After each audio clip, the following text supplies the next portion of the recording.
Where are you sending us? This is a fun one.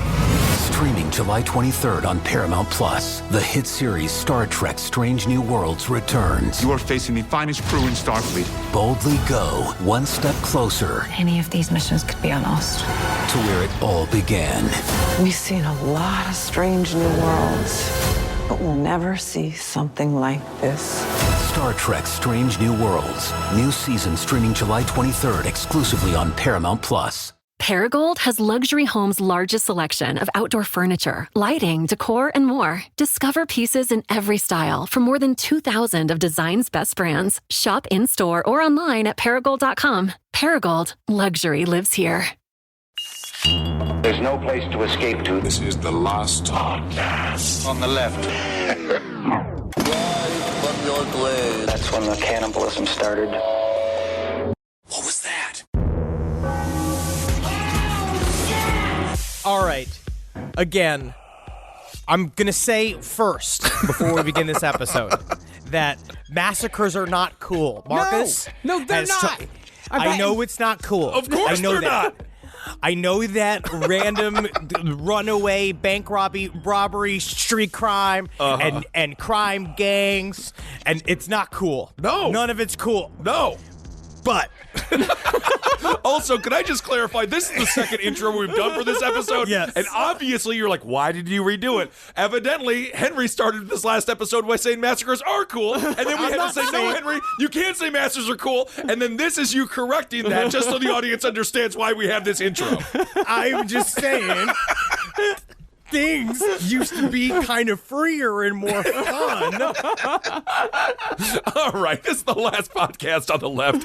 I am Ben with Marcus. Hello. And of course, we have gorgeous Henry Zabrowski in Los Angeles. I just want to drive a car fast.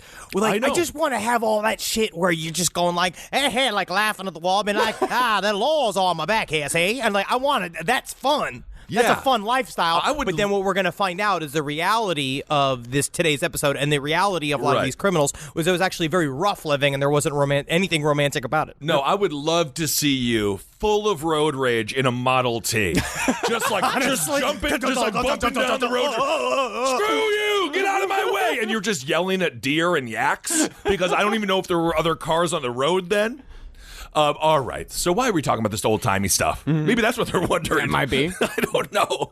Anyway, today's episode, this is like a long time coming, right? Long time coming. Been wanting to do this for so long. And Excited. Marcus is like super thrilled. This is going to be the last podcast, definitive history of Bonnie and Clyde. Now, Marcus has really given me the hit. I've really gotten history HIV from Marcus because for so long I viewed it as boring. In school, I was bad at it. Right. In every class. The way I was taught in high school was the antiquated way, where they didn't care if you were interested, right? It was just a list of facts. Right. Where I had a teacher who stood at the front of the class, who just listed facts. We wrote down facts, and then we did tests, right? And that's all it was. Where nowadays kids, it's like teachers dressed up in costumes, and they act it out, and then they write out the answers for the tests for them with their hands, and they make sure everybody's having fun, and they get flowers and snacks. I think you have a gross misunderstanding of the U.S. education system at this point. If anything, it's much worse than it was when we were kids. Jesus Christ. Well, I had a teacher, Mr. Thomas McCann, who let us listen to Billy Joel's We Didn't Start the Fire over and over and over again until I learned about JFK, which was great. Also, so we're on to Bonnie and Clyde. It's interesting the way it has to be named Bonnie and Clyde as opposed to Clyde and Bonnie. Doesn't mark. Because Clyde and Bonnie just sounds like a Midwest Christian couple who own a Chick-fil-A. And it's just like, thank God we're closed on Sunday so we can also teach Bible study. Like, Clyde and Bonnie just does not work. We're also going to learn now, these are the type of things that allow these legends to grow. Sometimes it's really just about your name, the package, the time period, and that's why Bonnie and Clyde, up until now, they stick in the imagination of Americans. Yeah. And there is something to that, we'll get here, but there is something to that freedom aspect that people love. Yeah. Well, Bonnie Parker and Clyde Barrow were two Depression-era criminals from Texas who, over the course of 2 years, robbed innumerable small businesses and gas stations, stole dozens, if not hundreds of cars, robbed a couple of banks, and were indirectly or directly responsible for the deaths of 13 men. Ooh. I never said massacres were cool. Henry, we know. But they were kind of running the neighborhood. It's kind of crazy. The more we research Bonnie and Clyde, they're so much fun because they were such, ridiculous characters. It was like bullets flying out of a big cloud of dirt, fucking rolling through town. I mean, there's a reason why Flat and Scruggs' Foggy Mountain Breakdown was chosen as the theme for the Bonnie and Clyde movie. Interesting. Just really, really fast banjo music and fiddle. And that's how they lived their lives. Yeah, absolutely. You think about the end of The Devil's Rejects, that great Rob Zombie film, the shootout and stuff like that. Oh, fuck yeah, dude. That's the best fucking Midnight Rider in that fucking sequence. It still gives me a bone. It's the best. Now, although Bonnie and Clyde are now probably the most remembered of all the notorious criminals of the 30s, partly because of the 1967 movie of the same name, they were arguably the worst at actually making crime pay. They were horrible at it. No. Yeah. If you go by the opinions of their peers, such as John Dillinger, Bonnie and Clyde were amateur posers, messy kids who were only making life more difficult for the ones who actually knew what they were doing. So wait, was there like a company meeting where they were like, Bonnie and Clyde, you haven't been performing this quarter. Can you please do better than next? John Dillinger, look at him. He's aces. As we go through these stories, you're going to see it's true. They were essentially, again, posing as these people they grew to admire, these true outlaws of the 1930s. Because John Dillinger, people like the Baker Boys, these were guys that were going and they were pulling off crazy heists, making crazy bank. When Bonnie and Clyde were doing their little picks-offs of little stores and random people, they're only making like $10 to $50 at a time. And but what happened with them is that the freeze frame, the picture, which we'll then get into, the actual picture of Bonnie and Clyde pointing guns at each other with cigarettes hanging out in their mouths. It's just like, it's just too sexy. Well, right, absolutely. Is that Bonnie and Clyde had one thing that criminals like Dillinger and Babyface Nelson and Pretty Boy Floyd didn't have. Bonnie and Clyde were fucking. Interesting. Now, would Babyface Nelson, did he really have the face of the baby from Happy Death Day to You?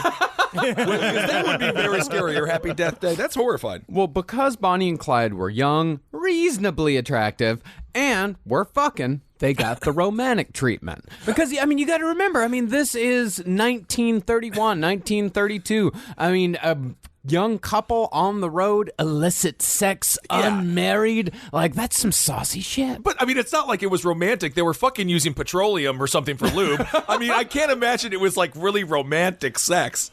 No, they were two young bit-boop jazz boys that got out of the little shitty neighborhood that they were in and exploded on the national scene, so people looked up to them. Okay. See, the story most people think about when Bonnie and Clyde are mentioned is one of two young lovers sticking it to the man and living life by their own rules. Right. And on the surface, that part of the story holds true. Okay. And to the people who were suffering through the Great Depression of the 30s, Bonnie and Clyde were heroes for just that reason.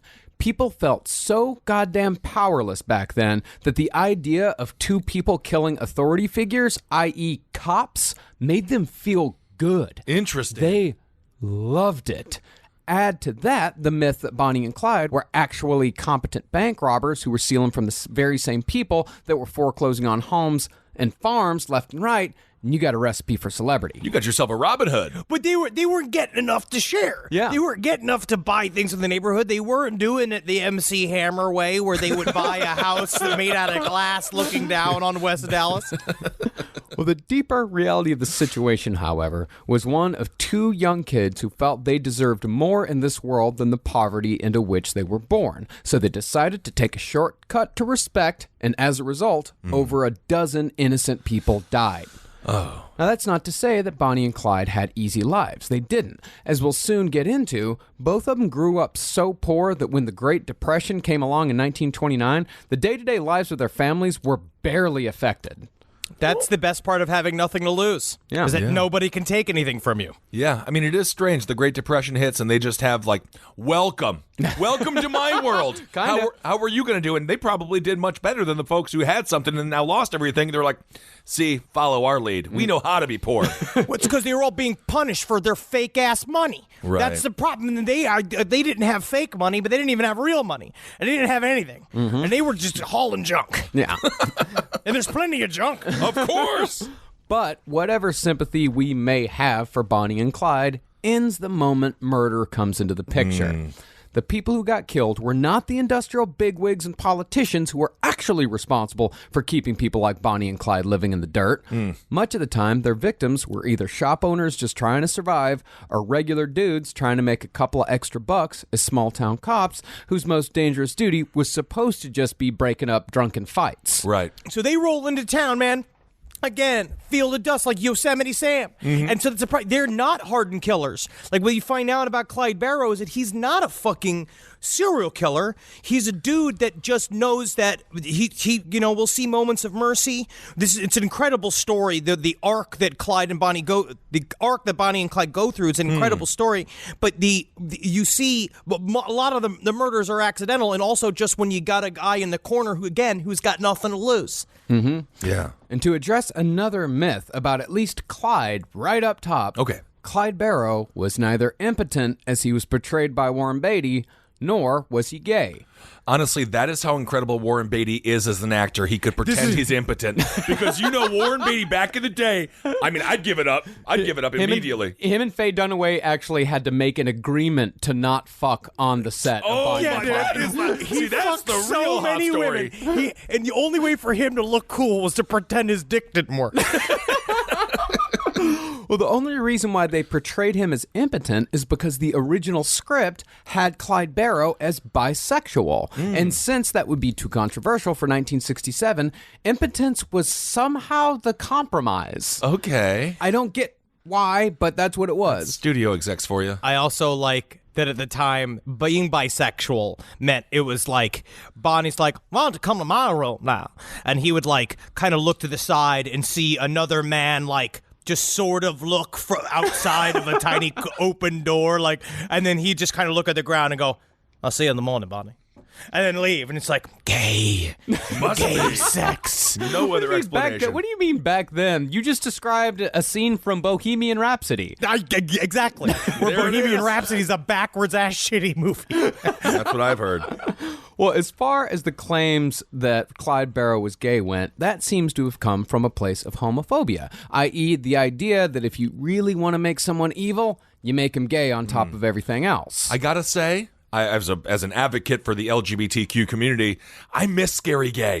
I want gays to be scary again because that is like, you're going to mess. I want them all to be like the teacher from Nightmare on Elm Street 2, marching on Washington, just being like, we're going to have our rights, by the way, or we will pummel you in every way possible. Yes, I am gay, but I am also a supervillain. Well, the claim that Clyde was gay comes from the opposite side of romanticizing Bonnie and Clyde. Some authors like to paint Clyde as a full-on psychopath, with some even claiming that Clyde was a child killer who preferred boys and never even slept with Bonnie. But those claims came long after the pair were killed. At the height of their popularity in the early 30s, it would have been suicide for a paper to buck the narrative of two young lovers on the run. The truth, as usual, though, is somewhere in between. Although there is a fair amount of romance to the story, Bonnie and Clyde were mostly a couple of dumb young kids who knew full well the consequences of their actions, but just didn't give a fuck. But I will say, this is by far, of all the stories we've covered on Last Podcast and Left, the most romantic. This is the story where the love actually was real. Bonnie and Clyde loved the fuck out of each other in a way that was probably kind of sick They were like they were obsessed with each other. They were codependent on each other. Right. They needed each other, but that's why no one can fucking separate them. It's great. It's nice because you can kind of imagine yourself, you fucking like Kissel in a Ford Model T with a Bud Light with a wig on, just going through and just robbing various people. True love. True love indeed. But all it took for their celebrity status to come crashing down was one huge fuck up. And when that fuck up was paired with a misreported story, the tide of public opinion turned. And when it came to that type of celebrity, the turning of the tide meant certain death. Fuck yeah. But before we get into the story, let's acknowledge our main source today.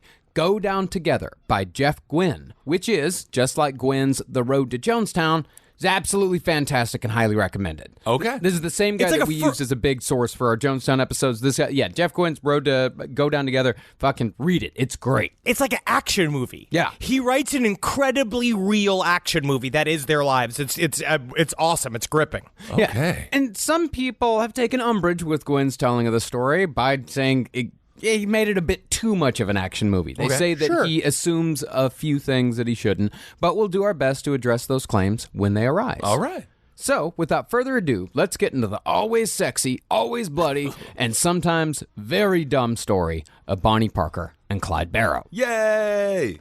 Now, while neither Bonnie nor Clyde were born into anything even closely resembling money, out of the two, Clyde Chestnut Barrow was by far the most poverty-stricken, having grown up in almost third-world conditions. Your middle name was named after the only food we had in the house. It was a chestnut, indeed. That's why your other brother's name Bud Broken Teeth Barrow. Born on March 24th, 1910, Clyde was the fifth child of 7 born to Henry and Cummy Barrow. You saying Cummy, but it's spelled cummy. Well, something's going on in that house with 7 kids. It's pronounced Cummy. It is spelled How? Cummy. Yeah. How do you know? How do you know it's pronounced Cummy? Because that's in all the documentaries, they call her Cummy. I think it's just because they can't call her Cummy. 'Cause that's just not how you. That's not. I promise that now I'm going to flip it the other way and just be like, I'm about to cum. Don't do that. It sounds like you're coming while thinking of math. Weird. Yeah. Weird, but accurate. Yeah. Yeah. So when Clyde was born, Henry, his father, was a sharecropper who toiled in the dirt fields of Tellico, Texas, near the town of Enos. Now, are they just selling dirt in Enos? Like, is that what a dirt farmer is? A sharecropper? Did he just pile dirt together and he's like, say, I made a dirt man. No. And then people come and pay it to pretend to be their father? No, they're farming cotton. This is cotton land. These are all cotton farmers. Oh, okay. Actually, we all drove through Enos during our first Texas tour when we were driving from Austin to Dallas. I remember that. I remember looking out the window and saying, look at that beautiful town. It's so majestic and glorious. I love Enos. You don't remember a damn thing. Do you remember Enos? Do you remember? To our loyal listeners out in Enos, we love you. And if you drive a PT Cruiser in Enos, you're number 1. Sure. All right. We had a town, and we had a gated community in our neighborhood that was Ennis Town. That they had across the street, and people used to paint a P in front of it pretty often. You have to. Right. We have Canal Street here in New York, and the fact that every teenager hasn't marked off the C to make it Anal Street, it's making me a little disappointed in the youth, quite honestly. Now, Cummy definitely played her part of the weather-beaten religious sharecropper's wife, living a life of struggle and penitence that was rooted in the belief that being poor was a sign that Jesus actually loved you more than those who were rich. It's like the opposite of the prosperity gospel that we got going on now. Mm-hmm. That is a line that was sold to people for a long time, and the idea of keeping them poor. This is a part of the weird, like, class struggles of the church, where they would basically treat you, be like, don't worry, be happy. You don't need to strive for more. You don't have to, because God loves the fact that you never smile. You literally never smile. The pictures they have of Cummy and the kids, where she... Okay. But they all look like what's his name? They all look like Pigpen from Charlie Brown. Yeah. And they're all covered in dirt. And they don't even have the energy to frown. It's just a bunch of lines. It's all the emojis with the 2 dots for the eyes and the line for a face. Oh, they were working hard though, hoping to make hoping to make it big one day, perhaps. I mean, most of them were just hoping to make it to the next meal. Wow. Like, making it big for most people was not even an option. And as Gwen points out, Clyde was taught from a young age that poor people were godly and good, while people with money were by their very nature sinful, allied with the devil, and inherently lesser than. Okay, interesting flip and reversal. Yeah. Now, as I said, Clyde was only one of 7 kids, and all the boys grew up with fun little nicknames. Clyde was known as Bud because Clyde was very friendly. Oh. His oldest brother, Elvin, was called Jack, although no one can remember why. It's just a name. That's just another name. It's another name. Clyde's younger brother was known as Flop because he had big ears. That's cute. Cute kid. While Clyde's older brother, Ivan, who would be the biggest influence in Clyde's life, was known only as Buck. Oh, God, you don't want to meet Buck in a dark alley. Buck Barrow. Oh, no. Hey, they call me Stumps because a bird ate my hand. Oh, I forgot we had an 8th child. Now, it seems like Cumi did the best she could with the kids, or at least by the standards of the time, which meant a whole lot of whipping and a whole lot of Jesus. And when the boys were young, they really weren't all that bad. As far as we know, there was none of the early childhood signs of overtly violent criminal behavior. I mean, they did grow up idolizing famous American outlaws like Jesse James and Billy the Kid, but so did just about every other poor kid at the time. Right. Yeah, I loved the Empire growing up as a child. Yeah. I liked the Empire. I liked Darth Vader. Yeah, I mean, there's nothing wrong with that. They dressed better. They had better amenities in their spacecraft. Yeah, Skywalker sucked. Well, this is very controversial territory. The only person who was cool was Chewbacca. Wow. He was cool. Chewbacca was very cool. R.I.P., by the way. Yeah, R.I.P. Peter Mayhew, yes. But the Barrow boys being good all changed when Buck started stealing roosters. Oh, of course. See, Buck wanted to get in a cockfighting to make a little money. And since his family had no money, he started stealing all of his moneymakers. Because you can't raise a fighting cock. You gotta steal a fighting cock. No. You can't go and just, because what do? You're gonna spank a cock? You're gonna get this little cock out of the rooster and you're gonna give it spanks? You're gonna beat it? You're gonna call it names? No. How do you make it angry? No, the guy who coached all the girls' sports at my school, he raised fighting cocks. Used to go to Oklahoma every weekend, fight them. Are we not? This is not a euphemism for anything, right? I just want to be sure we're still talking about roosters. Yeah, we're talking about roosters. Yeah. Okay. Yeah, Coach Arnold. Yeah, he used to he used to fight because it was still legal in Oklahoma. At the So time. hello, I'm Coach Arnold. I raise fighting cocks. Yeah, he had a whole plot of land for it. It was still legal? Yeah. Wow. How do you make a mean cock without having a bad mommy? Can we stop saying the word cock?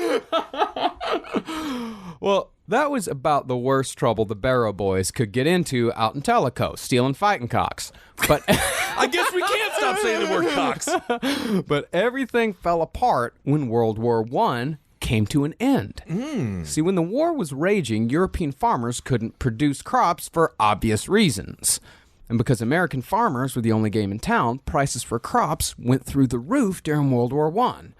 But as soon as the war was over and the Europeans started producing again, the bottom fell out of the market here in America, and sharecroppers like Henry Barrow were put out on their ass. I don't pretend to understand a single goddamn thing about economics, right? I really don't understand. I don't understand anything about, like, financial politics or any of this kind of shit. But it is really interesting to see how Gwen breaks down how essentially these wartime politics, us putting ourselves into World War I, how that ended up creating essentially the Depression kind of would fall into. All of this, like, wide-ranging, decades-long bullshit that ended up turning up, like, but mixed with the Dust Bowl happening in the United States of America, almost like destroying us and creating an entire true crime subculture because of it. It's a lot of stuff in there. It's Absolutely. a lot to unpack. Oh, yeah. True crime and economics. It's a fascinating little. It's a fun little intertwining study there. So, with nothing left to do in the country, the Barrow family loaded up their wagon and headed to the rapidly growing city of Dallas in 1922, where industry was having the same sort of boom agriculture was having a few years before. Problem was, nobody wanted to employ people like Henry Barrow. Why not? See, the city fathers of Dallas had a vision for their city, wherein this smallish Texas town would one day be on par with cosmopolitan cities like San Francisco and Paris. Honestly, I'm going to say they beat San Francisco. When we were in Dallas, we did not see one pile of human feces. I know. It's because they all walk along all the highways. And they probably just shoot them. They got poo-poo highways? What's going on? I don't know if Dallas is better than San Francisco. It is not. They're both great. I'm going to say it's not. I will say that Dallas is an interesting place because what you've talked about it, Marcus, and the way I've heard other people talk about it, is it seems to be Dallas was pretty highfalutin for itself and did believe that they wanted to create essentially a city of elites. And I actually don't know if a lot has changed. Dallas is doing very well. We were just there. I love Dallas. I tell you, I like Dallas better now than I did when I was in college. Some cool places have popped up in Dallas recently. Absolutely. Great honky-tonks. Yeah, but Dallas was trying to be a banking city. Okay. I mean, they wanted to be as far removed from the cowboy culture as the rest of Texas had. They wanted to remove themselves from as far away as they could possibly get. Mm-hmm. Okay. And younger people like Clyde's older siblings fit into that vision quite nicely. His older brother Jack became a mechanic, while his sister Nell became a hairdresser, because the bankers who were planning to rule the city with an iron fist needed people to fix their cars and do their hair. Both of them fell right in line. Also, what that also did, though, is that took workforce away from the Barrow farm.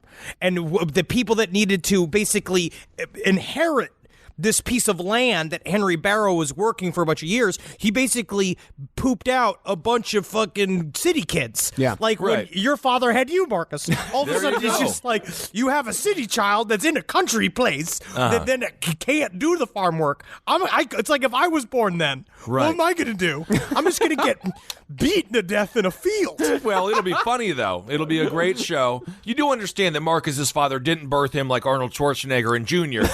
It was his mother. Yes, it was, and they've been very supportive of my city boy ways. Pretty much my entire life. Nice. Yeah.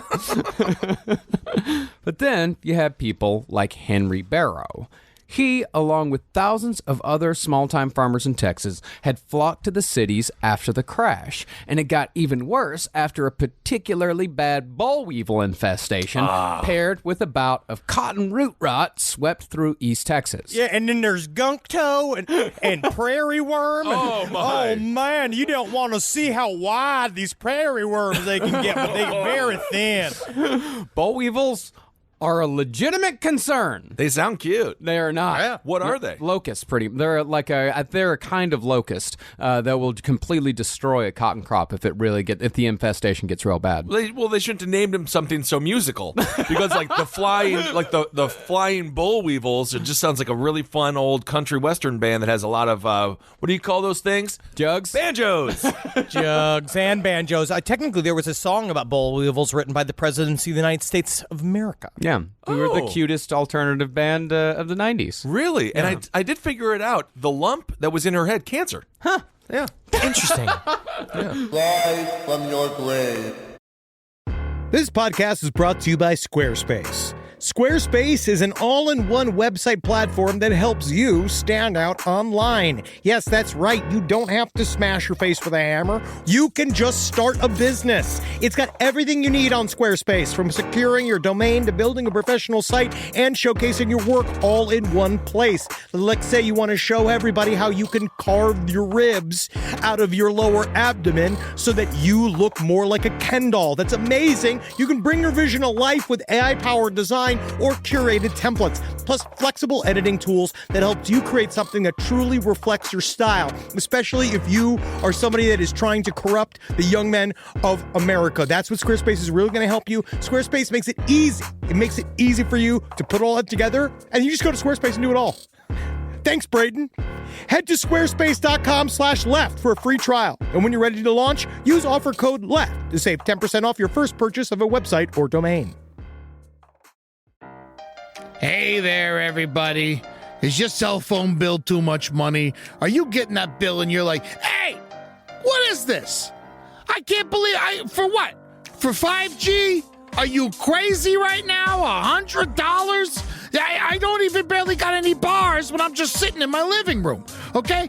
You don't have to deal with that anymore. Are you ready for this? $15 a month. That's right, $15 a month on Mint Mobile. Yeah, baby. Get their wireless plan, because they're just sitting there on the T-Mobile 5G network, and it's just $15. Your whole life, you're just paying all this money every month. You're like, why? Where's it going? It's going to these phone companies that are robbing you. So go to Mint Mobile. Let them help you talk to your mom. So get your new wireless plan for just $15 a month. Go to mintmobile.com/LPOTL. That's mintmobile.com/LPOTL. Cut your wireless bill to $15 a month at mintmobile.com/LPOTL. That's it. There's no catch.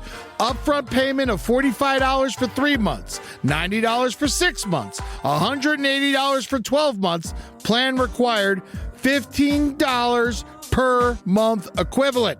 Taxes and fees extra. Initial plan term only. Greater than 50 gigabytes may slow when the network is busy. Includes up to 20 gigabytes hotspot. Capable device required. Availability, speed, and coverage varies. See mintmobile.com. It's summertime, baby. And you know what that means.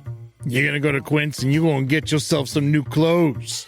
Something happened to me by accident recently. I had a nice little Quince mistake. It was Father's Day, and we wanted to get Julie's dad something nice, so naturally we went to Quince. We looked around, and we were like, oh, look at this 100% organic cotton mesh stitch button-up sweater polo. I think Bob's really going to like this. So we get it, and we buy it, and then you know what happened? A little fudge, a little mistake. Accidentally sent it to our house instead of Bob's house. Julie's like, oh, I'll just get a refund from Quince and we'll mail Bob another one. I was like, oh, okay, that sounds nice. But, maybe I should just see it first. She pulls it out. I was like, whoa, look at that. It's like a button-down polo with nice little holes in it. It's breathable. It's not bad. I think I'm going to wear this to Jazz Fest this weekend. Wore it to Jazz Fest. Got 3 comments. One was by a lady. Not bad, Quince. So get your hiney over to quince.com and treat yourself good and feel good. Look good this summer. Make your summer wardrobe easier. Go to quince.com/last for free shipping on your order and 365-day returns. Now available in Canada too. It gets hot up there. That's QUINCE.com/last for free shipping and 365-day returns. Quince.com/last. Look like a prince in your Quince, you jerks. Rise from your grave. Now, the other Texas cities like Austin, San Antonio, and Houston understood that these refugees from the cotton crash were actual human beings. But the city fathers of Dallas said, fuck them, and shoved them all into a tent city called West Dallas, which came to be known alternately as either the Bog or the Devil's Back Porch. That's fucking sweet. That's fucking sweet, buddy. Is West Dallas now like a hipster neighborhood? I think so, yeah. I mean, I'm not real sure. I know West Dallas has never been nice, but yeah, when I looked it up, it was like, there's new expanding businesses coming to West Dallas, like a yoga studio. Honestly, there better be a bar named the Devil's Back Porch. I would go there every day. We're actually a croissanterie, so if you want any sort of other type of bread, we don't have it. We just have crunchy, sweet bread that you can eat with chili, and that's it. This is a country chili croissanterie. Also, I can't hear the word sweetbreads anymore after you all tricked me into eating lamb testicles in Oklahoma City. You loved it. I thought they were actual sweet. I thought it was sweet bread. I thought it was bread that was sweet, not lamb Until you balls. found out what it was, you loved it. Well, in West Dallas, amidst the open sewers, dirt streets, and innumerable tents, was where Clyde Barrow arrived with his family at the age of 12. And the Barrows didn't even have a tent. They slept under their wagon every night. It is fucking brutal sounding. It's just the way they live their lives is a way that I would die so fast. Oh yeah. It's like if I drove my Prius to go live in a park, but then I just slept under my Prius all night. Yeah, it would be dangerous. And as far as food went, the only thing they ever had to eat was when the Salvation Army arrived with bologna on stale bread, which the locals colorfully called West Dallas Round Steak. Fun nickname, really does fix a lot of things. It really does. West Dallas Round Steak sounds like a super fun sexual position or a great sandwich. Yeah, it does sound like eating ass. Yeah. Ooh, the old round steak. As far as what Henry Barrow did for money, he was a junk man. Every day he'd hitch his horse to his wagon and leave his family sitting in the dirt while he crossed the Trinity River and scoured the nicer neighborhoods for scrap metal. But little by little, Henry gathered enough junk to build his family a tiny little shack in West Dallas, and eventually the Barrows were one of the few families in the camp to have an actual roof over their heads. Good. So this guy was good. He was doing some good parenting. I don't know if the term working your ass off, literally, he had a mule. Yeah. And his mule was his car that he'd go and he'd take a pick of scrap metal. He'd go do that for 13 hours a day. He would come back to his family. He'd give them the beans that he could find. He would spend the next 5 hours building the house where they would live out of the stuff that technically he should be selling. So, naturally, in a place so devastatingly poor, some of the citizens in West Dallas turned to crime to survive. For one, Buck Barrow thrived in the environment, as there were a hell of a lot of chickens to steal in Dallas proper. Oh, what a gold mine. Cocks aplenty. And Clyde thought Buck was about the coolest motherfucker in the world. See, Clyde was never what you'd call a big man. By 15, Clyde was the biggest he'd ever be. 5'5", about 125 pounds. Really? Just like I like him. Really? Just like I like him. Yep, like a big thing of dog food with a hat on. Well, by the time Clyde was 16, he dropped out of school, but that wasn't too big of a deal because only about 40% of students in America at the time went past 8th grade. And really, it wouldn't have made a goddamn bit of difference in Clyde's life if he had gone all the way through school. See, in America back then, but in Dallas especially, the station in which you born was almost guaranteed to be where you died. Interesting. Now, admittedly, it's not that much different today, right? But in the 20s, if you were born poor, you were guaranteed to stay poor. And Clyde Barrow was so poor that not even the fathers of West Dallas, a.k.a. The Bog, would allow their daughters to date him. Yeah, dude. It is very, very interesting to see that without the means to change. Right. I mean, he was fucked. They were all fucked. Anybody in West Dallas was just, and essentially they were told, this is the way it is, and you're going to like it. We're going to give you whatever fucking spare ass hard jobs that you can have, unless you have a skill, because the rest of the family, like his hairdresser sisters, they had a profitable skill and they leaned into it, and they'd go and they realized, like, oh, this is what we're going to do, profitable because of the retail area. But if you come from no education, you're literally a sharecropper's son that is now a junk man's son. There is very little room for you to wiggle your way in a proper society. And humble plug here, Abe Lincoln's Top Hat, we talk about some recent legislation where making it more difficult once again for low-income people to move upwards. Upward mobility has always been talked about, but never achieved in this country. No, and it is getting worse by the day here in America. And as far as Clyde's dreams went, he spent all the free time he had going into downtown Dallas to window shop for fine suits, nice guitars, and all the things he'd buy and do if only he had a little bit of money. He's like Wayne from Wayne's World looking at the Stratocaster. That's the funny thing is that Clyde Barrow was actually an accomplished guitar player and a saxophonist. He was actually a really good musician. Okay, cool. There was a second where he was starting to do live music. It was like we might have seen a Clyde Barrow as a folk singer instead of as a bank thief from bank robber, but it just didn't catch. Interesting. Yeah. And Clyde did work. I mean, his first job was at the Brown Cracker and Candy Company. Why are all of these all sound like disgusting acts men do with their farm hands? Give me a brown cracker. I don't want to give you a brown cracker, Wait sir. a second. Wait, if you give me about 2 hours, I can give you a brown cracker because I just did brown cracker with my cousin about 45 minutes ago. Oh, God. All right. Well, they're at Brown Cracker and Candy Company. Barrow worked for $1 a day, which even in today's money, that's $1.75 an hour. So they just paid him to take a dump on a conveyor belt over and over and over again? Yeah. More beans! We need more beans!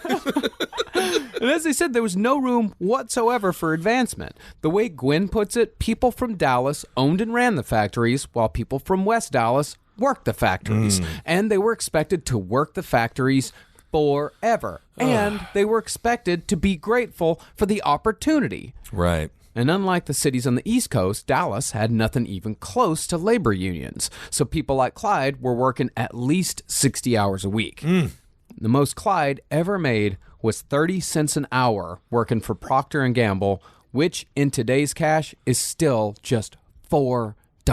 You make more than that in a maximum security prison. Yeah. Yeah, I mean, technically, it's the same amount of money that a bartender at a local Irish tavern would make. Think about that. Honestly, that's what they make. But they get especially tips. Waitstaff. Yeah, they get tips. They get tips. Yeah, they get tips. But is that a guaranteed flow of income? That's an interesting little economic argument we could have, because a lot of people don't believe in tips or believe it's merit-based. Why should it be merit-based if it's a thing that then is expected of you in order to make a living wage? I'm not going to side bubble off into this conversation. Statistics show you make more money getting tips than if you get a minimum wage. They want the tips. Give them the money.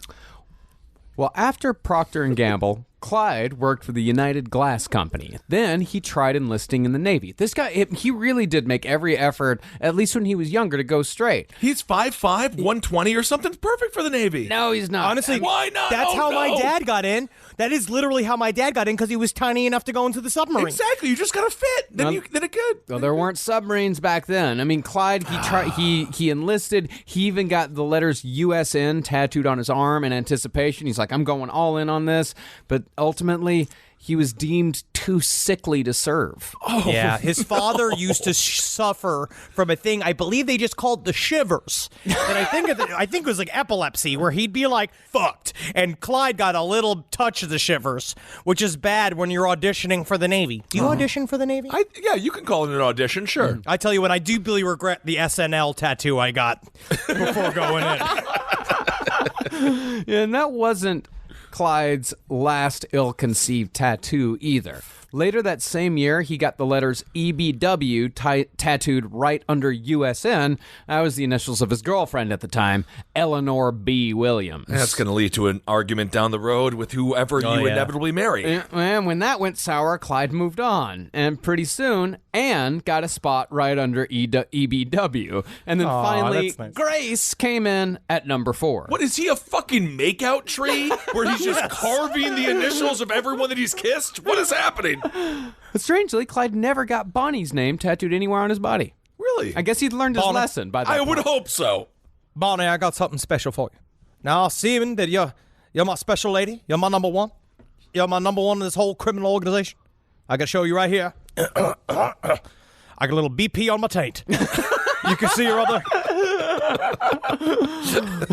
But at any rate, Clyde was starting to realize that he was never going to get the nice clothes and fast cars working at places like Brown Cracker. No. For people like Clyde, the only real way to supplement your income was through crime. Mm-hmm. For the women of West Dallas, the most common crime was sex work. For men, the crime of choice was theft. And Clyde started off by stealing what else? You want to guess, Ben? Televisions. Toasters. There was one television and one toaster in the country at the time. They were both in the Rockefeller's house. Yeah, he stole... okay, one last thing. Honestly, what would he steal? Car engines. Chickens. Chickens! Chickens! God, chickens. That's your best bang for your buck when you get to petty crime. Because, see, look at it this way. You either sell the chicken or you got a chicken dinner. If you said fuck the chicken, I'd be really upset. Okay, great. Well, pretty soon, though, Clyde got picked up for chicken theft, but was let go because there wasn't enough room to hold every West Dallas kid busted for stealing a chicken. Yeah, because why would you literally steal an alarm clock? You literally are stealing the thing that is made to wake people up in the morning. It's hard. It was hard living, man. It was hard to find a way in, buddy.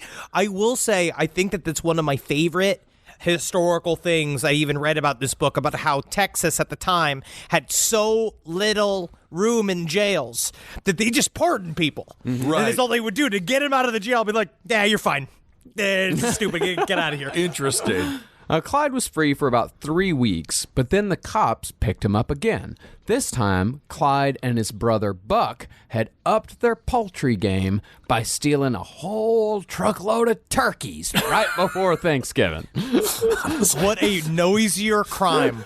There's not a noisier crime that exists than just stealing an entire truck of turkeys. And I imagine at some point understand they're being stolen. So it's them, because of the coach, are like, this is our truck now, see? Get out of here, see? And he's like, go. As they go down the street. No, I didn't see any of them, sir. I have no idea.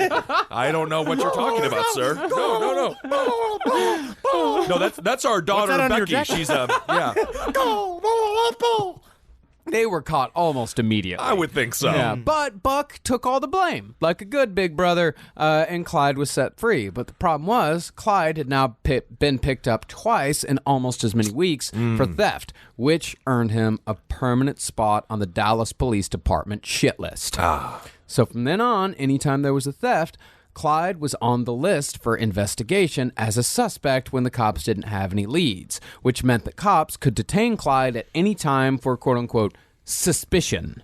And most of the time, this happened while Clyde was at work. And as a result, Clyde kept losing jobs because the cops would come, they'd pick him up, they'd say, all right, we're taking you downtown on suspicion. They'd take him downtown, they would question him, and then they just fucking leave him there. What the hell did they do? Did they put him into a lineup and then just have a bunch of turkeys stare at him and be like,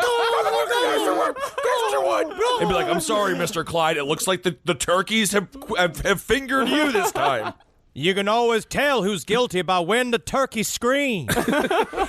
But this is a very, this is even common nowadays, from what I've heard from people that suffer in impoverished neighborhoods, especially if you have any sort of record, constant harassment by the police. It's constant keeping up of basically checking in on you. Yeah. And, you know, it's really hard to keep a job when a police officer takes you off your shift. Right, absolutely. A lot of similarities with current day America. Yeah, I mean, a lot of the stuff that we're talking about here it did not go away. Right, absolutely. It's the exact same way now as it was then. Absolutely. And also, hell, this country's also rapidly sliding towards a place where people like Bonnie and Clyde could be born again. Oh my, if they haven't already. Oh my God.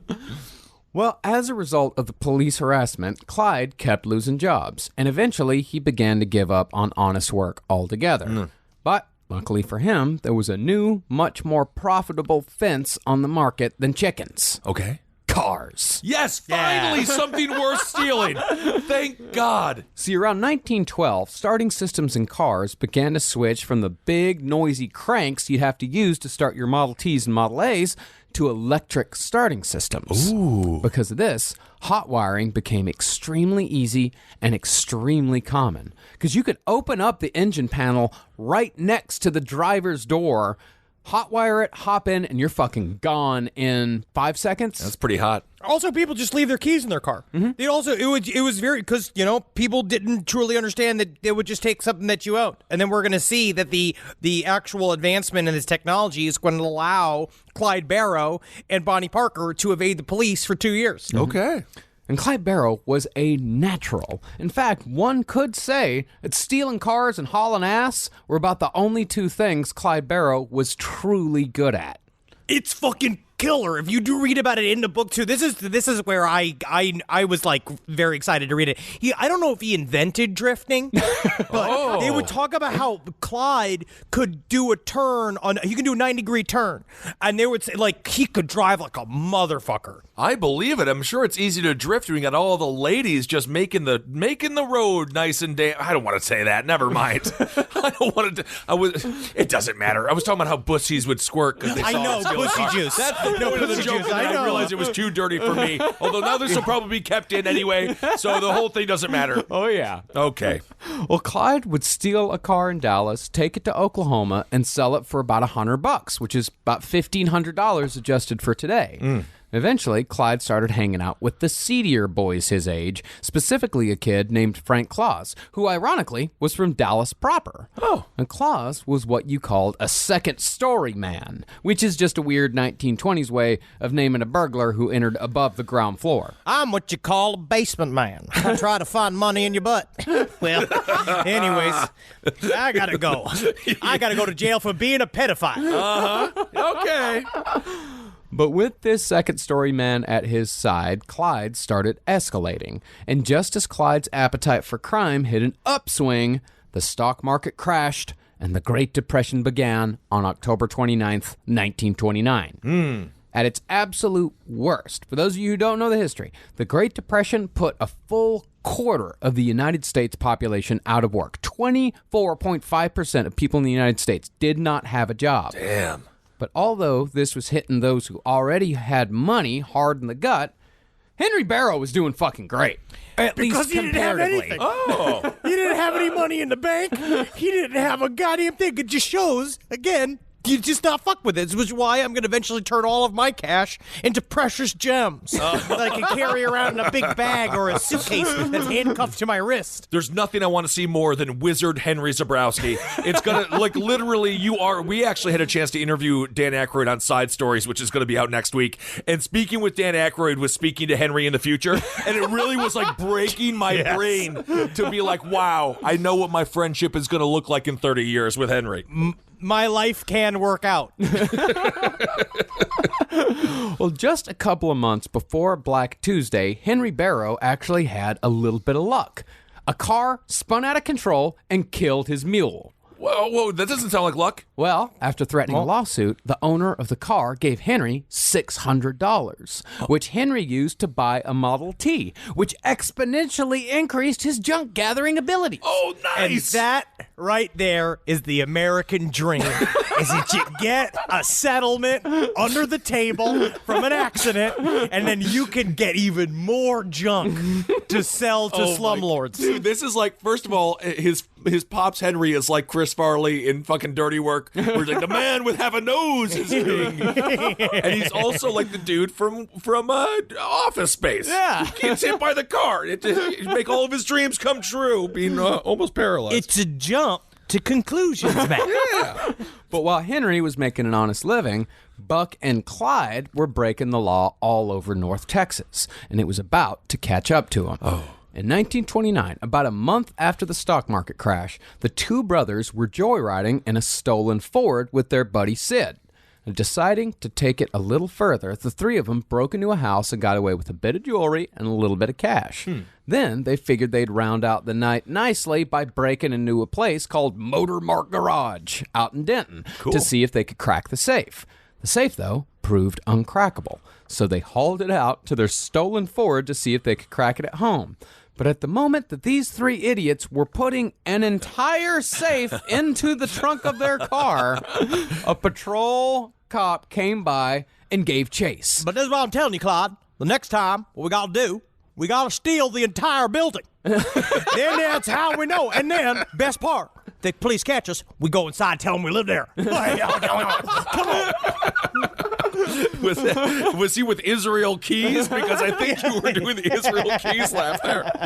Well, Clyde jumped in the driver's seat of the Ford and took off, but took a turn too fast and crashed the car. Oh. Three of them then took off on foot as the Denton police opened fire. Clyde and Sidney got away, but Buck got shot through both of his legs and was arrested. That's gotta suck. Because you know what? How many times this happens? Because it's like me and Jackie are running away from a scene of a crime. Jackie's like, oh, my shoes are too big. Jackie is going to kill you, by the way. And then she gets shot in both legs, right? And she falls in like, oh, no.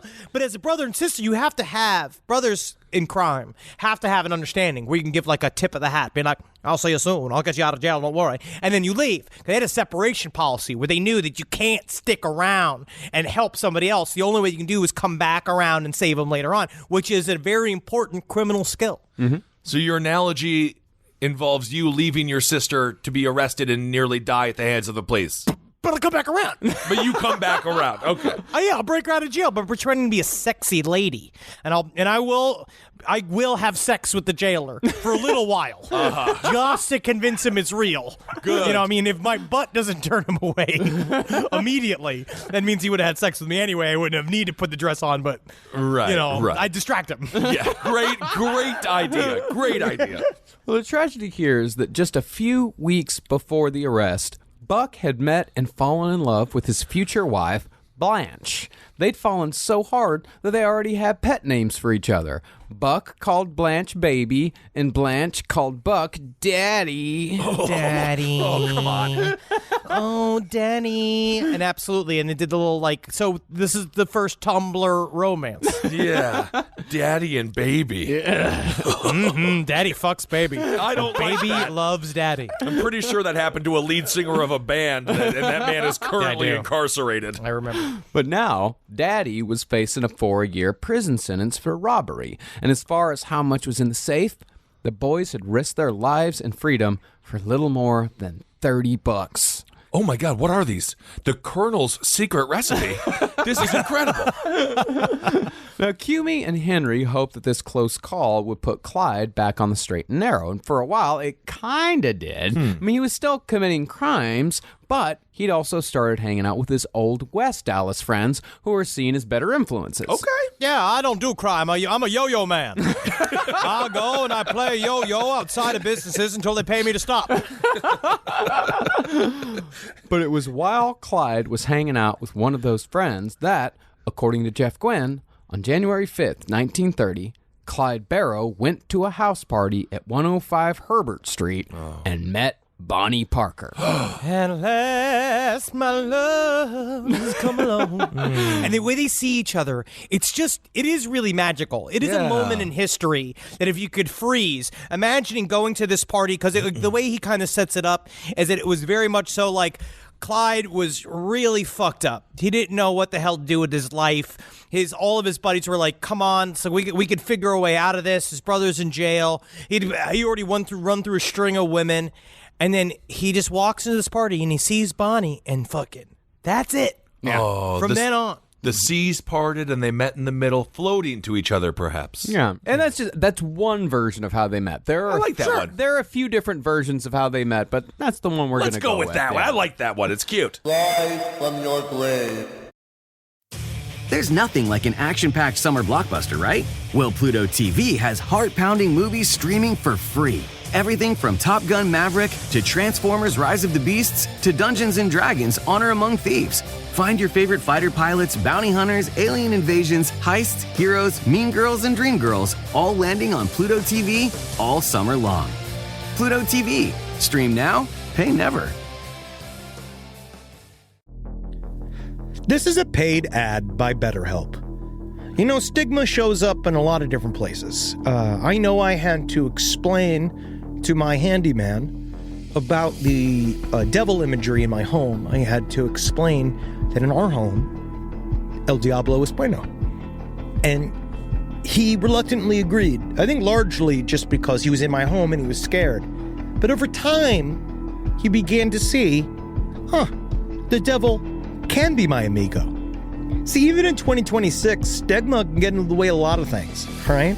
My handyman almost didn't put up my floating media cabinet, right? You gotta get support for your mental health. Maybe you've encouraged friends to consider therapy while avoiding taking the first step yourself because you're busy, worried what others will think, or telling yourself you should handle it alone. No, you need a team. Get therapy with BetterHelp, the world's largest online therapy platform. Give me a space to slow down and talk through what's building before it feels unmanageable. So let's take a short questionnaire to identify your needs and preferences, and BetterHelp will handle the initial therapist matching work for you. Their industry-leading match rate means BetterHelp typically gets it right the first time. Feel confident knowing BetterHelp therapists work according to a strict code of ethics and are fully qualified. So don't let hesitation hold you back. Find support with BetterHelp. Sign up and get 10% off at betterhelp.com/lastpod. That's betterhelp.com/lastpod. It's obvious we love true crime, but it does make us feel a little paranoid about what's out there, as it should. And that's why it's so important to get a home security system that gives you peace of mind. With SimpliSafe, you can stop crimes before they even start using their AI-powered cameras to identify threats on your property and alert US-based live agents to take action. Like arriving in a helicopter in the night, coming down from the helicopter, zipping down and breaking through the windows with their big axes, and going through the house, ripping through the walls, finding the criminals. It's easy to do. SimpliSafe has been a game changer for us. And the best part, there's no long-term contract. We've used it since the very early days of SimpliSafe here at LPN, and it keeps us safe, doesn't it? It keeps all of our thoughts inside the building. Then there's the ones we let out because they have to go out because that's a part of it. But SimpliSafe keeps the other thoughts safe. And for that, we say thank you, SimpliSafe. And we want you to experience the same peace of mind as we, which is why we've partnered with SimpliSafe to offer an exclusive discount to all of our listeners. Right now, you can get 50% off your new system by visiting simplysafe.com/LPOTL.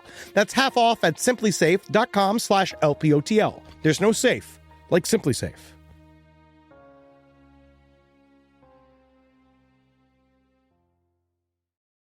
Rise from your grave. Now, although Bonnie Parker wasn't as poor as Clyde Barrow, her family was still not well-to-do by any stretch of the imagination. Her father, Charlie Parker, died when Bonnie was 4, and her mother moved the remaining family to Cement City. Now, Cement City was a kind of sister city to the bog that was West Dallas. While the people of West Dallas just choked on dirt and mud, people in Cement City at least had jobs while they choked on dirt and mud. Well, why didn't they bring Cement City over to Bog City, put the cement on the bog, and then you can have a whole city and maybe make a nice little ravine with the bog water that's clean? No, I'm sorry. We already named it. So, no. And it was in Cement City that Emma Parker got a job as a factory seamstress. But that didn't stop her from raising her kids to think that they were, in fact, better than everyone in Dallas. Although she never really told them why they were better. Well, I actually think it's kind of refreshing, and it was really nice. Emma Parker was constantly telling them, being like, you're better than any of your circumstances, and that's kind of the concept of what is supposed to be good about fucking America, right? This idea that you're supposed to be able to go out there and make something of yourself, never mind the crushing class war that you are losing. Yeah, hard. but you can make your way through. It's you got to navigate. You got to be a navigator, and sometimes you just don't make it. You got to get lucky too. Well, I mean, she did go a little bit far. I mean, it was sure. It was more like you are superior to these other people. You're superior to people in West Dallas. You're superior to the people that are above you. You're better than everyone else. You are special. You have your own little destiny to fulfill. Right. And you can do, pretty much telling her, you can do whatever the fuck you want. Never mind the consequences. She's like what Mama June did with what's the name? Honey Boo Boo. Honey Boo Boo. Yeah. And Honey Boo Boo is going to space. Look at that. That's incredible that they're strapping her to that rocket. Yeah, they're going to, like the dog they did in Russia, when they tested, they're going to test new private space shuttles with Honey Boo Boo, and they're going to open up her eyes so she can watch the whole thing and then put tubes in her so they can see how her blood reacts in space. Man, I believed you for 1 second, and I'm really feeling gullible right now. Well, as far as Bonnie as a little girl went, she was, to say the least, a precocious child who once shocked a crowd of churchgoers by singing this song that I'm about to play, and the song is apparently what passed as a comedy tune in 1914. He's a devil, he's a devil, he's a devil in his own hometown. On the level, he's as funny as a clown. He's a devil in his own hometown by Billy Murray. I honestly would listen to that today. I don't think we needed to make any music after 1940. It's great. Are you going to do that as your mother-son dance at your wedding, Marcus? Well, Bonnie also liked... Do you have a song picked out for your mother-son dance yet? No, not yet. Okay. It's not going to be God Only Knows, I'll tell you that much. That was the one that Holden had with his mother. We talked about that in our live show, and we can't wait to see everyone in Australia. That's right. We're going to be in Australia. Very quick plug. Remember, we're going to be there a week after next. Sydney, Perth, Adelaide, Melbourne, all kinds of places. Brisbane. Yeah, go to lastpodcastontheleft.com to get tickets. And we'll see y'all there. All right. Did you get the plug, Manager Ken? Did we do it okay, Manager Ken? Well, Bonnie also liked to set fires because she said the colors were pretty. I'm in love with her. There are so many of us. There's listeners, like, honestly, you've already ruined your life for a person like this once. Yeah, a little Drew Barrymore-like in Firestarters. A little creepy, perhaps. She also had a filthy mouth from a young age, which she picked up from her uncle. They said she never got rid of it. Bonnie had the filthiest mouth in town. That's cool. But Bonnie was never punished for anything. Just because she was so damn cute. Oh, that's how you always get away with it. It's like Wendy. Yeah, Wendy would go and she'll take food off the plate, and you're like, "Oh, Wendy, I'm mad at you. That was food for the father, but oh, you're cute." Yep. What can you do? Yeah, Puffin drew blood on me yesterday, bit my hand. But what can you do? Yeah, that's right. Put him to sleep. No, wait. Oh, Henry, don't even joke about it. That's horrible. Bonnie got into her grandfather's wine stash and drank until she passed out, got into fist fights with both boys and girls, and generally did whatever the hell she wanted to from the time she woke up until the time she went to sleep. Wow. But perhaps Bonnie's biggest influence was the picture shows. From the time she was old enough to go, Bonnie dreamed of a glamorous life, one where she'd sing on Broadway, she'd act in Hollywood movies, and publish books after book of poetry. Oh, cool. But Bonnie was never going to get out of Cement City. God damn it. And they should have made it less out of cement. Cement? Cement. Yeah. And deep down, she knew it. You know, she knew she wasn't going to get out. I mean, she was smart, I guess. I mean, she, won spelling bees. Yeah. But, sure. There were, that's how Jeff Gwynn puts it, there were no fucking talent scouts in Cement City. And Bonnie was never going to make it to New York or L.A. where she'd actually get noticed. Oh. No, because she'd need collateral. Yeah. You need money to go and invest into yourself as a business. And that's what's kind of what she was saying, was being like, if maybe if she had made it to New York or L.A., she might have gotten in front of somebody simply just because of her drive. But it was very difficult. Oh, I would assume the only talent agent had the first black couch in Cement City, and he didn't think it's like a brand new casting couch. Yeah. Look at it, it's leather. It's got deep seats, and the best part about it is I could put my new motor camera right across from it. Well, by 15, Bonnie had married a petty thief named Roy Thornton and got a tattoo inside her right thigh with two hearts connected by arrows labeled Bonnie and Roy. This is another thing they can bond over, her and Clyde. Yeah, they probably did. Yeah, probably. They probably definitely laughed about it. Yeah. It's kind of like that Kelsey Grammer chastity tattoo that he got to keep from cheating on his wife. I really want to get one that's just in the top of, right near the top by my balls, that just says, "Are you my mommy?" Oh, God, what is wrong with you today? Well, naturally, Bonnie's marriage to Roy Thornton was a total bust. Within a year, Roy was disappearing for days at a time and was refusing to tell Bonnie where he was going, although Bonnie heard a rumor that he was shacking up with Reba Griffin over in West Dallas. Oh, man. Which boots have your bed been under, or bed, but whatever that word is? Whose boots have honestly, your bed? Whose bed has your boots been under? I've never gotten that sentence right. Has any Reba ever gotten a man, honestly? I don't think so. Well, eventually, Roy just vanished altogether, and Bonnie was left to fend for herself. Now, she got a job waitressing at Hargrave's Cafe in Dallas, making about $45 a week plus tips in today's money. Now, it's Jeff Gwynn's assumption that Bonnie might have been moonlighting as a sex worker from time to time because she was always dressed much better than her work afforded, and Bonnie was also infertile, which made her a prime candidate for sex work. Okay, good for her. Get that money. But it could be that the clothes were either bought by potential suitors or were simply stolen. But when you read some of Bonnie's later poetry, specifically a poem called The Prostitute's Convention, Bonnie had quite a wealth of knowledge concerning the Dallas streetwalker scene. Okay. But Well, see, there's a couple of things in there that I would put other little contingencies on, is that sex work, quote-unquote sex work, there's a lot of gray areas where you could just be given gifts by a dude you are dating. Like, that is like a thing. Whether or not you call that sex work or dating, I don't know. And also, she liked to put on the facade of these things. Like, she liked to learn the lingo and the talk of these.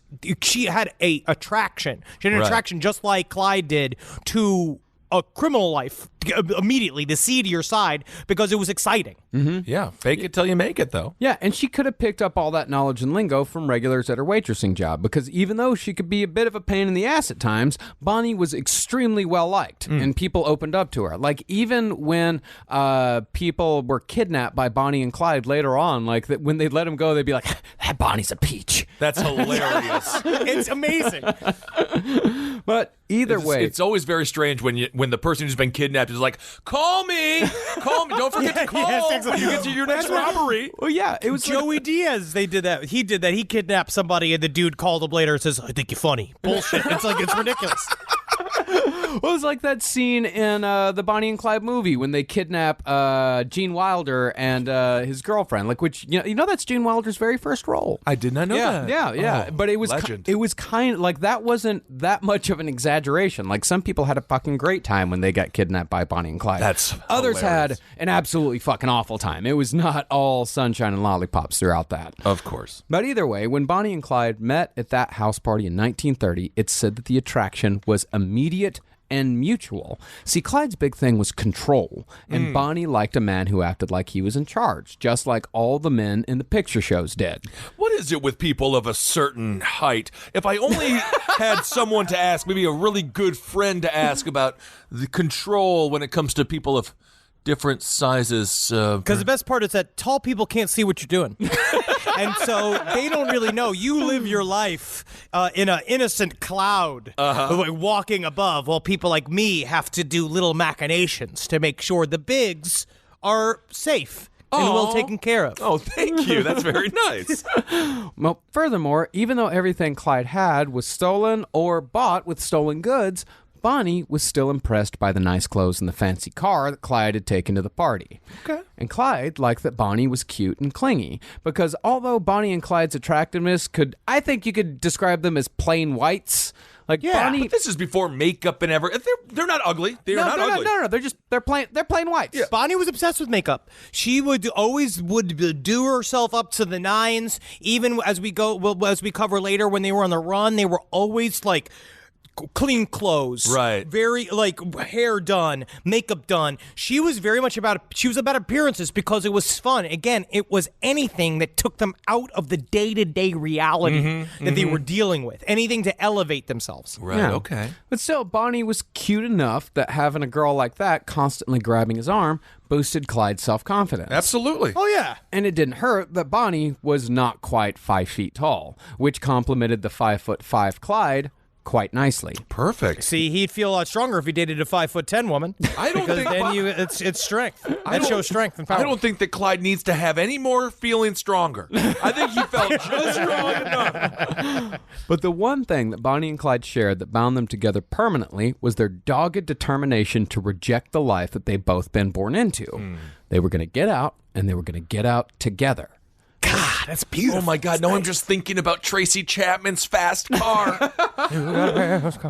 But just a month after they met, Clyde was arrested at Bonnie's house for attempted robbery. The cops tracked him down. And that was attempted robbery among about 7 or 8 other charges. The cops had just been investigating Clyde and just like tacking him on. And he was guilty. He'd done all this shit. Yeah, now are we talking turkeys again? We're talking cars. We're talking cars. Okay, great. Yeah, and he did it in multiple counties, and he did it in multiple states, and they decided to just come for him, and he was meeting Emma Parker that day. He went to go because Bonnie liked him so much that she wanted him to meet Mom, and so she brought him over, and they're hanging out, and he's just like, I'll tell you what, Mrs. Parker, I'm going to take good care of you, girl. It's going to be absolutely wonderful and fantastic. But she was like, why are you in a suit? You obviously can't afford this shit. You have like a shiny brand new car that you cannot afford. I know for a fact. And then the cops show up. That's a rough day. Right. Yeah. And Bonnie was absolutely devastated and wrote this in her journal after visiting Clyde in jail. Quote, I was so blue and mad and discouraged, I just had to cry. I had Maybelline on my eyes and it began to stream down my face, and I had to stop on Lamar Street. I laid my head down on the steering wheel and sure did boo-hoo. Man, now that would all be summed up in a meme. They were so much more articulate. People had to be more articulate back then. do you think sure did boo-hoo is articulate? I do. I think there's something very artistic about sure did boo-hoo, because I understand that she was crying very hard and she's like, boo-hoo. When you say it in an antiquated, like, old-timey way, it is cute. But if she went like, oh, sure did boo-hoo, then you know it's simple. She's a simple one. She was not a simple woman. They're very complex. No, very complex. I'd imagine she had a very nice Texas accent. I'm sure it's just I laid my head down on the steering wheel and sure did boo-hoo. She boo-hoo, guys. Are you not feeling the pain? I'm feeling the pain. Well, Clyde beat the first rap in Denton, but was immediately hauled off to Waco to face 7 other charges ranging from car theft to possession of stolen goods, all while using pseudonyms like Elvin Williams, Eldon Williams, Jack Hale, and Roy Bailey. Cool. Those are good fake names. Yeah, Roy Bailey's a great fake name. Great fake name. And so, for these crimes, Clyde was given 7 concurrent 2-year terms on March 5th, 1930, and earned a spot on the infamous one-way wagon from Waco to Huntsville State Penitentiary. That right there is a micro episode that we'll do one day. The guy that ran the one-way wagon, that guy is that's a fucking character. Yeah. I do love. So technically, they just gave him 2 years, though. Yeah. Right. Yeah. But just a few days later, Buck, who was still serving his 4-year term, had escaped from Huntsville while serving as a trustee in the prison's kitchen. He and another dude just jumped in a guard's car when no one was looking and drove back to Dallas. Oh, I was hoping awesome. he would have escaped in the mashed potatoes. That's the biggest pot of mashed potatoes that's ever come out of this kitchen. Yeah, it's kind of funny, right? We just shook it. That mashed potato saved me an answer. And when Buck showed back up at his parents' house, still wearing his prison overalls, his father just shook his head and said, "That's Buck!" Honestly, that needs... Okay. What about Barb? I mean, that is a television show. Barb? Let's get it done. Well, that was kind of the Barrow family's attitude towards all their kids. It was like, well, that's just Buck. Or like, well, that's just Clyde. That's just who they are. That's just... Can't do anything about it. It's just, that's just him. What are you going to do, snitch on your own kids? These are honestly the best parents we've covered so far, right? Well, what's his put's Henry Barrow? I think he put it really quickly. He's like, a working man ain't got time to sit his kids. Mm-hmm. The way that they talked about it is that they just straight up, like, they were essentially equals at the age of 10. They were there working. They were essentially employees of the farm, and then the rest of them went to go make money someplace else and try to bring whatever they could back. Right. Well, meanwhile, Clyde Barrow was planning an escape of his own. See, Clyde had no intention of going to Huntsville. By reputation and design, Huntsville was, plainly put, hell on earth. So, before the wagon came to cart him away, Clyde cooked up a plan with Bonnie. Ooh. Now, even though the two of them had only been dating a month when Clyde got arrested, Bonnie had still been visiting Clyde almost daily in both Denton and Waco. So one day, while Bonnie was making a regular visit, Clyde whispered the details of his plan. See, the whole thing had been cooked up with a fellow prisoner named William Turner. Turner was in the cell next to Clyde's, and Turner had hidden a revolver in his parents' house in East Waco. Oh, they would have loved to know. They would have loved it. One extra gun in order to stir the soup with it, to make eggs with it. Totally. I'm really happy you didn't say the extra... The plan was, hey... Why don't you, Bonnie, open your vagina and let me try to sneak in. Listen now. I gotta go away for a long time. Okay? Now listen. Oh, I just gotta do one thing for me. I need you to show me that butthole. just once. Just once so I can see, so I can remember. Now wink it. Wink it. God, Bonnie, I love you. Oh, love is real. Well, Clyde and Turner figured the only way to get that revolver into the jail was to have Bonnie smuggle it in. Uh-oh. So Clyde drew Bonnie a map of where in the house the gun was hidden and asked her to go get it and come back that same day. See, this had to be a split-second decision for Bonnie. The wagon to Huntsville could come at any moment, and once Clyde was on that wagon, Bonnie couldn't do anything to help. The plan was for Clyde and Turner to use the gun to escape, then Clyde would lay low for a while and eventually come back for Bonnie. And really, Bonnie could have turned him down. Yeah, absolutely. Oh, yeah. Yeah, she could have headed back to Cement City, got herself a job, found herself another man, and lived a normal, if somewhat boring, life. Yeah, that's not a great alternative, honestly. No, I mean, I get it. It's not, man. Go ahead and adventure. You literally just got the invitation to criminal lifestyle. Like, this is it. Right. You want in, Bonnie? And think about how much he trusted Bonnie. Just in this moment of time. I mean, he's stupid. Right. But he also... It was just like right people, right time, scissoring together. Oh, yeah. And it's awesome. Yeah, it's like Willy Wonka in the chocolate factory with the golden ticket and the chocolate bar. But in this case, it's a gun inside of an Easter bunny or something. I don't know how it works. Well, Bonnie accepted because this type of action was exactly what Bonnie had been craving. Ooh. With a daring rescue attempt like this, Bonnie would be on par with the women she saw each week at the picture show. And what better way to show her loyalty to her man than to help him bust out of prison? Interesting. I always think about that time that I was working at Hollywood Video, and I was sitting there just polishing. I was polishing the videos. Really I forgot what I used to do I forgot what my job was. It wasn't a lot of a job, but the entire the 76ers came in. Really? The basketball team. The Philadelphia 76ers. Philadelphia 76ers. They were in town playing the Orlando Magic, and they came in, and they said, we love the way you're polishing them videotapes. And I'm like, tis my job, sir. Really? And they said, want to come with us to help shine these basketballs? And I said no. But I think about that decision all the time and about what my life would have been like if I just went with them shining them balls. Right. Again, just an extension of the idea that took place at the end of Dumb and Dumber when they were asked if they wanted to go be the massage boys for the Hawaiian Tropic Girls. Is this an extension of your decision to turn down the opportunity to play a blues brother at Universal Studios Florida? That is a real opportunity that I did say no to, and it did end up better in the end, but because I would just be in Orlando probably right now. I would probably be, I would be one of those, what is it, the Despicable Me? Oh, you'd be a minion. Oh, I'd be a minion. Honestly, I would pay money to have an alternative universe just to see you get knocked over by a fat 7-year-old. Just be like, I don't like minions, and just see you with your little feet, be like, no, I should have gone to college. So, mommy, why does that minion smell like whiskey? Because I'm depressed. What was that? So Bonnie agreed. It took a while to find the gun, but she eventually managed it. The only problem was how she was going to get it back into the jail. The purse, too obvious. They're going to check the purse. Yep. And the gun was too big for her boot, because remember, she's 5 foot tall. All right, are we getting to something here? No. She was small. She couldn't put it in her pussy. Oh, okay. If it's too big for her boot, it's going to be too big for her vagina. I don't know what. Plus, that's going to gum up the gun. Oh, my God. It's not going to gum up the gun. It's totally going to gum up the gun. Okay, continue on with the story. So, Bonnie decided the best course of action was to buckle an extra belt under her dress to hold the gun. Ah, yes. Because she'd never been through a full-body search on any of her previous visits.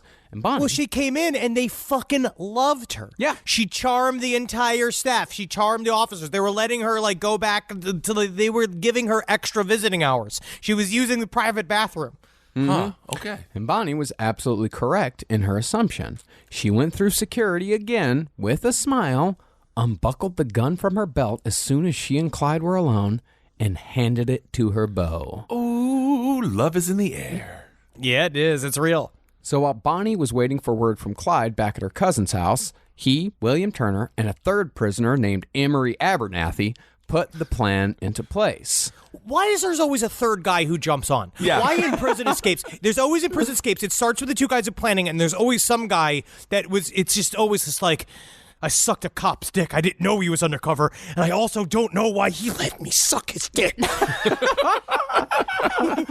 Well, for the ruse, They'd chosen the old sick prisoner routine. Oh, that's great. Classic routine. Yeah. And Turner called out to the guard, a man named Hughes Jones, and told him that he was nauseous and needed a little milk to settle his stomach. Oh, yeah, nothing settles a stomach like 1930s milk. Nothing like a whole mangala of milk to just make you feel better. Oh, yeah. And since getting milk was easier than mopping up vomit, Hughes went and got the milk. Okay. But when Hughes opened the cell door to hand Turner the milk, Abernathy pulled out the gun and ordered the guard into the cell. So you guys aren't going to be drinking the milk then? Is that right? Joke's on you, fella.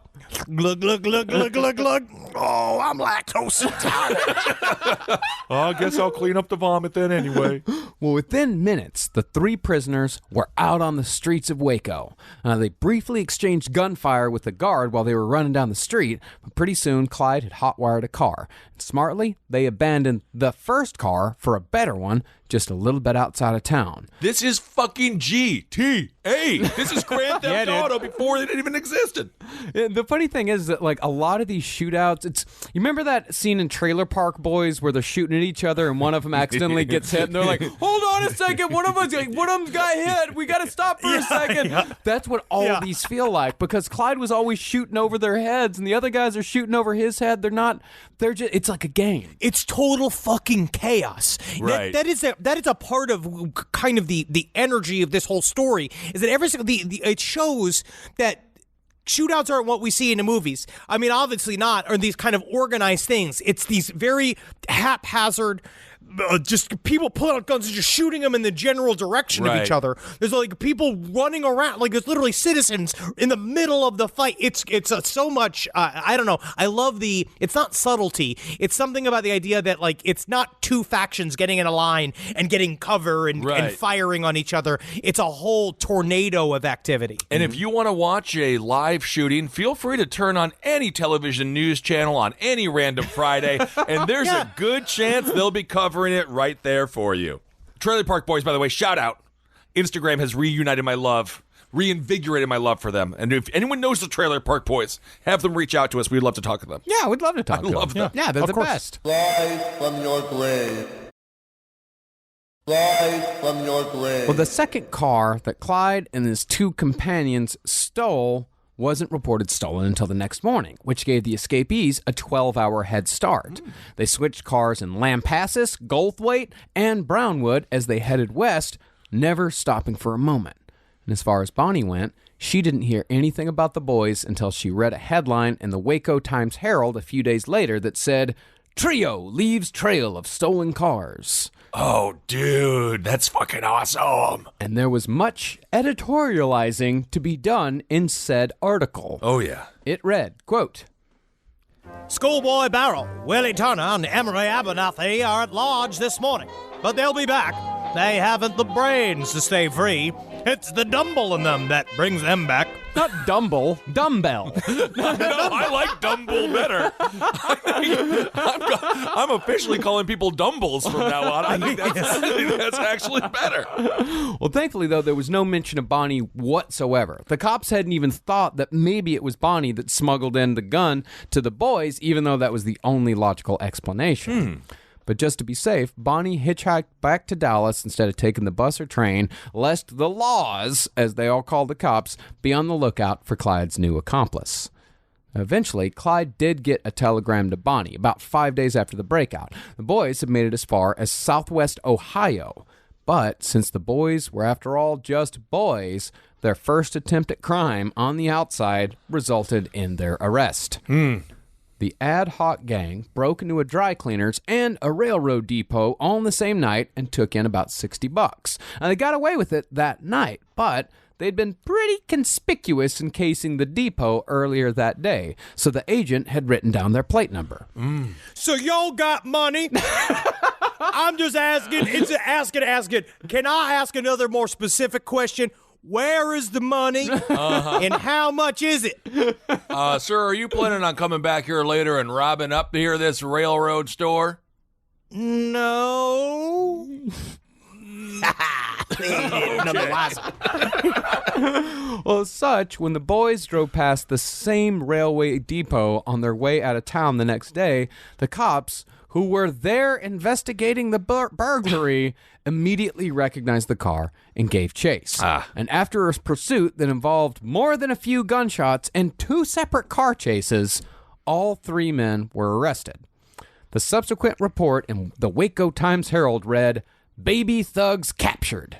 And baby thugs? Why did they make it so cute? Because if they are baby thugs, that's like super funny. Like, remember, what was it? Bobo? No, what's the Bebo's World? Bobo's World? Bobby's World? Baby's Kids? Baby's Kids. Baby's Kids. Are you talking about the Tone Loc baby? Yeah. Well, the accompanying editorial made sure to gloat about how the writer's previous estimation of the criminals as baby dumbbells was proved accurate. And the thing was, Bonnie was paying attention to what those newspaper men were saying. Because Bonnie's not perfect. See, Bonnie thought that after the prison escape, she'd be living a glamorous life on the run right beside her gangster boyfriend. And sure, but that's also kind of the line that Clyde sold her. Yeah. It's been like, it's going to be you and me, baby. We're going to hit these streets. We're going to go out there and never going to... Nothing but corn on the cob for you, my sweet, sweet Bonnie Parker. Wow. Well, instead, as Jeff Gwynn puts it, Bonnie was the humiliated girlfriend of a bumbling baby dumbbell. Oh, dang it. Well, if she had gone on the road with Clyde, maybe she would have felt different. But she got none of the thrill that she expected. Because remember, she thought she was going to be dating D.B. Cooper, but instead she's dating Kato Kalin. Yeah, I mean, after she got him the gun, she went back to her cousin's house and just sat there for days upon days upon days, and then had to hitchhike back to Dallas from Waco, which in 1930 was not a fun trip. No, that's never good when a young girl is sitting there like the old woman from The Notebook, just trying to relive a past that she doesn't have or remember. Well, as such, the romance of Bonnie and Clyde hit a cooling period, while Clyde finally got his trip on the one-way wagon to the Huntsville State Prison Work Camp, a.k.a. Eastham, or, as it was known to the prisoners, the Bloody Ham. God, why are all these? They all sound like potential bar names. Love the Bloody Ham. So this is where we enter the period of time that we visited a little bit when we covered Carl Panzram, where the prison system of America in the early 1900s was fucking brutal. Very, very intense. And it didn't exactly rehabilitate people. Yeah. Well, see, the thing is about the Texas penal system at that time was that parts of it were not meant to rehabilitate in any way whatsoever. The point of prison in Texas was to make it so fucking awful that not only would nobody want to return, but the people who spent time in that prison would spread the word about how awful it was once they got out. Right. Instead, though, like it always is, the prison system just ended up producing broken, desperate men who would rather die than spend another minute in prison. And much of that had to do with the policies of the general manager of the Huntsville prison system, Lee Simmons. Well, that was, of course... Boys, you got to be up at 5 o'clock in the morning, and you're going to want to sweat to the oldies. If you are not sweating to the oldies at 5 o'clock in the morning, then I am sorry. You will be sweating to the oldies all day long. Yeah, but instead of Richard Simmons, it's a man that looks like Richard Simmons, but he's covered in swastika tattoos. And he's just like lifting his knees and being like, lift them knees for white power. Lift them knees for white power. See, Simmons was particularly fond of a punishment called the bat, which was nothing more than a greased leather strap between 18 inches and 3 feet long by 3 to 5 inches wide. This device would be used to whip the bare backs, butts, and thighs of prisoners, but it wouldn't be the guards who held the prisoners down. That job was left to their fellow inmates, who would hold them down spread-eagled on the ground while all the other inmates were made to stand in a circle and watch. Well, this is our shout out to our listeners over at kink.com. This is not a shameful thing if you choose this. Yes, of course. And thank you for the subscription, by the way. Yes, absolutely. No, kink.com, wonderful. On the up and up, and everyone is safe, and everyone is having fun, and that's wonderful. Yeah. But if the guards at Eastham were feeling especially sadistic, they would pour sand into the gaping lacerations left by the leather. Ooh. And although the limit was supposed to be 20 lashes, guards never really bothered to keep count. They just kind of kept going until they wanted to stop. Then, once the prisoner finally passed out, usually after pissing and shitting himself, the rest of the prisoners were made to line up and closely inspect the bat itself. Sometimes it said the other prisoners were made to actually lick it. Lick it. Why don't they mention? I don't want to. I don't want to lick it. Do I have to lick it? I think you do. Is it a lick it? Are you daring me? How about we pin you down and we use it on you? Get that over here. Oh, I love it. Oh, I love it. And that's the sort of place Clyde Barrow was walking into at little more than 20 years old. Whoa. 20 years old. He is a country idiot. Right. He is 5'5". Right. He's 125 pounds. He is walking into the worst place for a pygmy to exist. Wow.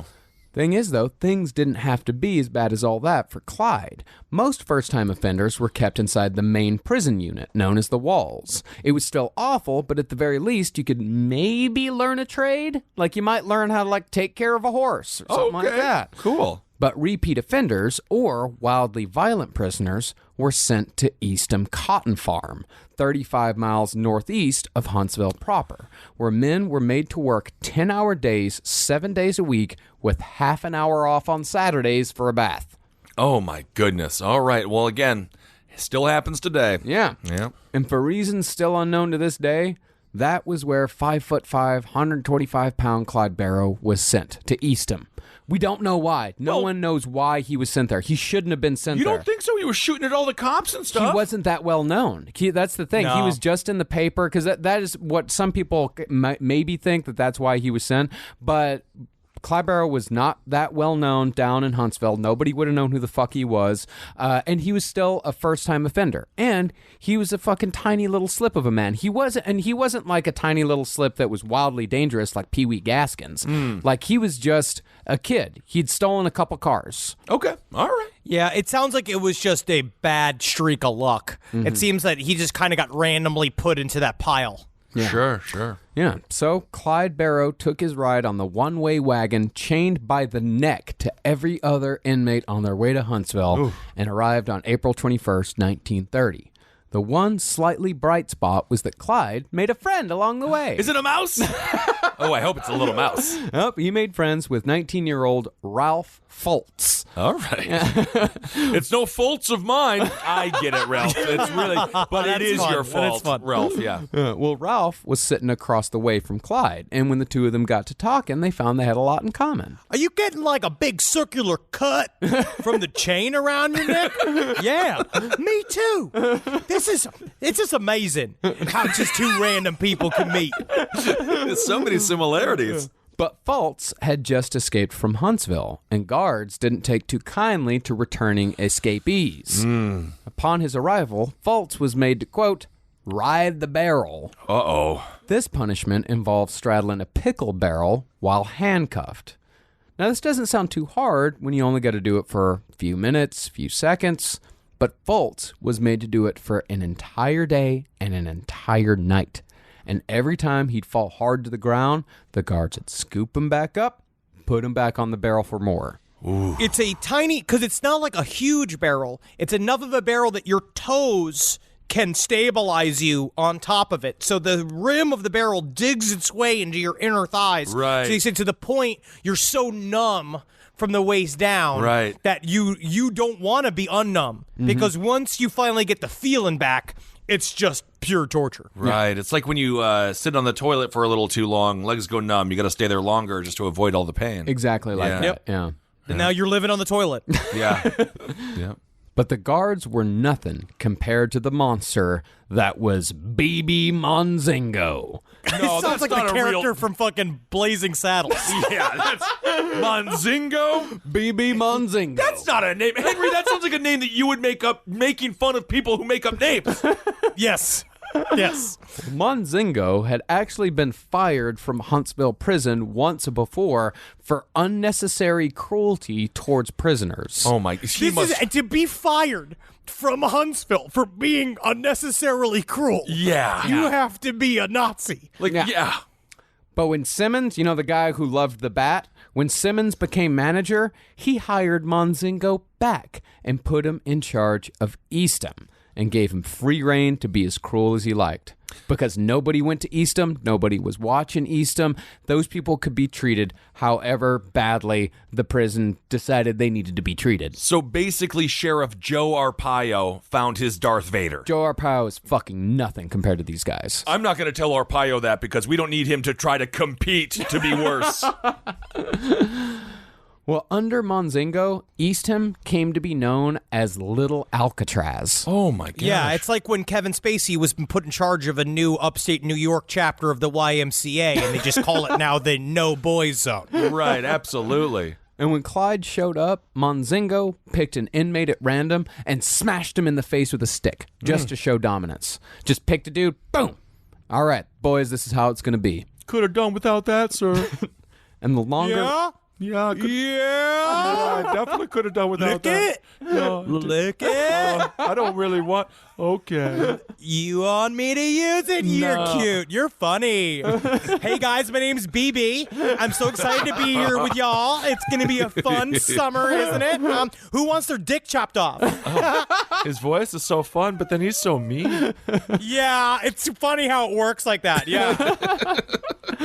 And the longer that Clyde and Fultz spent working those 10-hour days, swinging axes, and enduring almost daily beatings from the guards, the more they vowed to return one day, raid the farm, and set everyone free. That was what Henry was talking about earlier with Panzram. Yeah. Right? Like, that's where oh, wow.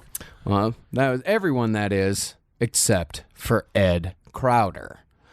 Crowder was a lifer and a building tender, and at over 6 feet tall and 200 pounds of pure muscle, Crowder stood above the rest in both size and in his capacity for violence. Now, a building tender, that means they would, the way they also sort of would do cruel mind games, is that they would choose some more of the violent members, also guys that have no chance of getting out, to become little commandants for the prison guards. So they would be inmates that would have they would have a position of authority over the other inmates and be given weapons and more food and more time off from their work detail. And all they had to do was keep people in line. Okay. See, since Crowder was a building tender and kept the inmates in line, the guards didn't really care what he did when he was in the dormitory at night. And Crowder was a rapist. And it wasn't long after Clyde Barrow arrived at Eastham that Ed Crowder began raping him almost every single night in full view of the other inmates. This was to Clyde? Clyde. Oh, man. Yes, and this is also the story of Panzram. We've seen this before. Yeah. People that, and he was deeply, deeply affected by this. And we wouldn't know the secret well into the 90s when Blanche, well, we'll get into the basically the diary of several members of the actual gang, the set up Barrow gang. They revealed, because Clyde didn't want anybody to know that this happened to him. The fact that we're talking about this is like the ultimate punishment for him because he didn't want anybody to know. And this would end up, we'll get into it. Interesting. So did he really turn here as a person? Oh, yeah, because it went on for an entire year. Oh. Yeah, and the guards couldn't have cared less, and most of the other inmates either didn't care or didn't want it to happen to them. Didn't have the power to stop it, and were happy that it wasn't happening to them. Oh, God. But after about a year, Clyde decided he couldn't take it anymore. So he teamed up with another building tender named Aubrey Scaly, who had almost as much of a grudge against Crowder as Clyde had. Scaly was another lifer, and he promised Clyde that if Clyde were to murder Crowder, Scaly would take the heat. So, on October 29th, 1931, Clyde hid a lead pipe in his pants during work detail and snuck it into the dorm. That night, Clyde walked into the bathroom by himself where he knew Crowder would follow. He literally did the thing where he was just like, gonna go take a shower. Make sure I wash real good. Like literally like in full view of everybody, like dropped a towel like it was Scarlett Johansson in Under the Skin. Oh my God. So he entices him into the bathroom. Mm-hmm. And then when Crowder walked through the door, Clyde swung the pipe down and crushed Crowder's skull, killing him almost instantly. Can we just celebrate one murder on this show? I'm thinking Honestly, this it's is good. This is Clyde's one good murder, right? Yeah, Scaly then leapt from the shadows with a shiv and filled Crowder's corpse full of holes. Whoa! Yeah, and then Scaly gave himself a cut on the ribs just to make it look good. In the official report, despite Crowder having a big fucking hole in his head, the official report said that Crowder had just lost a knife fight. Okay, yep. I guess that makes it better. Did, I don't know. Okay. And with that, Clyde Barrow had gained a little bit of freedom, but it had come at the cost of a murder. Later, Ralph Fultz would say that at this point, he watched Clyde change from a schoolboy to a rattlesnake. Wow. Right before his eyes. Back home, though, other Barrows were doing pretty good. Okay. All right. All right. Well, Henry Barrow had collected enough junk over the years to buy 2 lots along Eagle Ford Road in West Dallas. And it was there that the Barrows built a service station with 2 gas pumps and an outhouse in the back. Which Clyde's younger sister used to brag was a 2-holer. That's a double holer. Yeah, it's a love seat. Wow. Yep, you can sit there with your buddy. You and your buddy counting your shits together. That's a 1. That's blunk. 2. Blunk. 3. Blunk. First 1 to 5 wins. Okay. Oh, shit, my asshole. My asshole fell out. But even though Clyde's older brother, Buck, was out of prison, he was still technically on the run. Blanche had married him in July of 1931, but she was never quite cut out for the kind of life that Buck was leading. Now, Blanche wasn't quite as bad as the shrieking, panicking Betty that she was portrayed as in the Bonnie and Clyde movie. And in fact, Blanche was quite pissed off when she saw that movie. Really? But the thing was, the reason why she was most pissed off is because she was portrayed as kind of dour and a little plain, when in reality, Blanche was actually prettier than Bonnie. Come on. And I actually think Blanche actually looked more like Faye Dunaway than Bonnie did. Oh, come on. Yeah. I think Blanche was hotter than Bonnie. Yeah. And it's interesting to say that, but it's like, yeah, she was mad because what you'll see is that when she's eventually caught, the picture of her when she's eventually caught, she looks like a friggin' movie star. Yeah. It's a crazy picture. Yeah, it's an insane picture. But the thing is that Blanche, no matter what, she didn't like the life. She didn't like the life on the run. Right. Eventually, though, she and Buck's mother convinced Buck to turn himself in. Apparently, this just wasn't done, because officials were so happy that Buck turned himself in that they just sent him right back to the walls in Huntsville. They didn't even send him to Eastham, and they didn't even give him any further time on his sentence. They were just like, welcome back, thanks for coming back, saved us the trouble. So you're telling me, sir, you are here to turn yourself in. Is that correct, sir? I have put myself on the return line. You are. Here is my receipt. Yep. Ready for jail. Thank you for jail. Thank you for jail. Oh, all right then. So now both Barrow boys were incarcerated at Huntsville, but Clyde's world was a far cry from Buck's.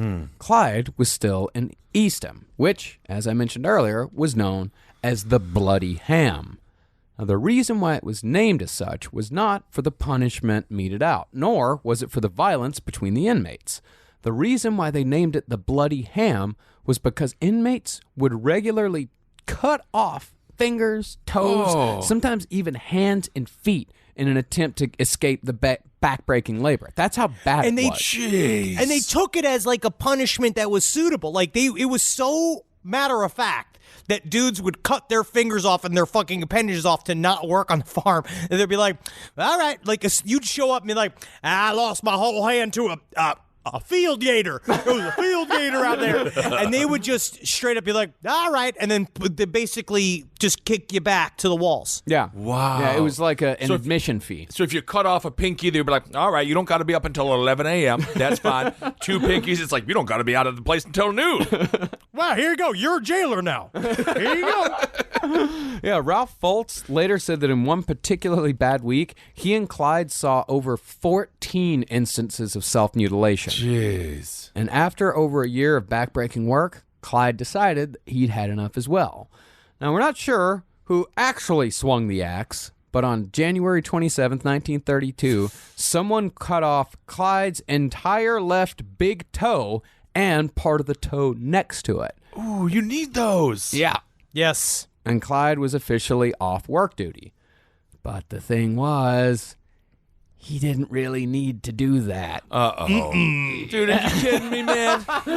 Yeah, see, Texas did and still does have a pretty bad crime problem. You know, it's always been kind of a lawless place, but after the Depression hit, things only got worse. And as a result, Texas prisons were wildly overcrowded. So to alleviate some of the pressure, because, you know, private prisons were not yet the norm in Texas as they are now. They didn't just send them all to private prisons. The governor, on a pretty regular basis, took requests from mothers who wanted to see their sons pardoned. Uh-oh. And just 6 days after Clyde chopped off his toes, Governor Ross Sterling issued a pardon to Clyde Barrow's son, and Clyde walked out of Huntsville on a pair of old crutches and gained a limp that he would have until the day he died. Well, that is... Yep, he hobbled out of Huntsville. Oh, and my it took him a very long time to learn, because what's weird is, and I'm like, gonna be like, big toe. Yeah, you can walk without a big toe. No way. And you realize, actually, a big toe is like an important part. It's like a thing that really does keep you balanced. Yeah. It totally matters. Mm-hmm. I know. You know what the big toe is? It's the thumb of the feet.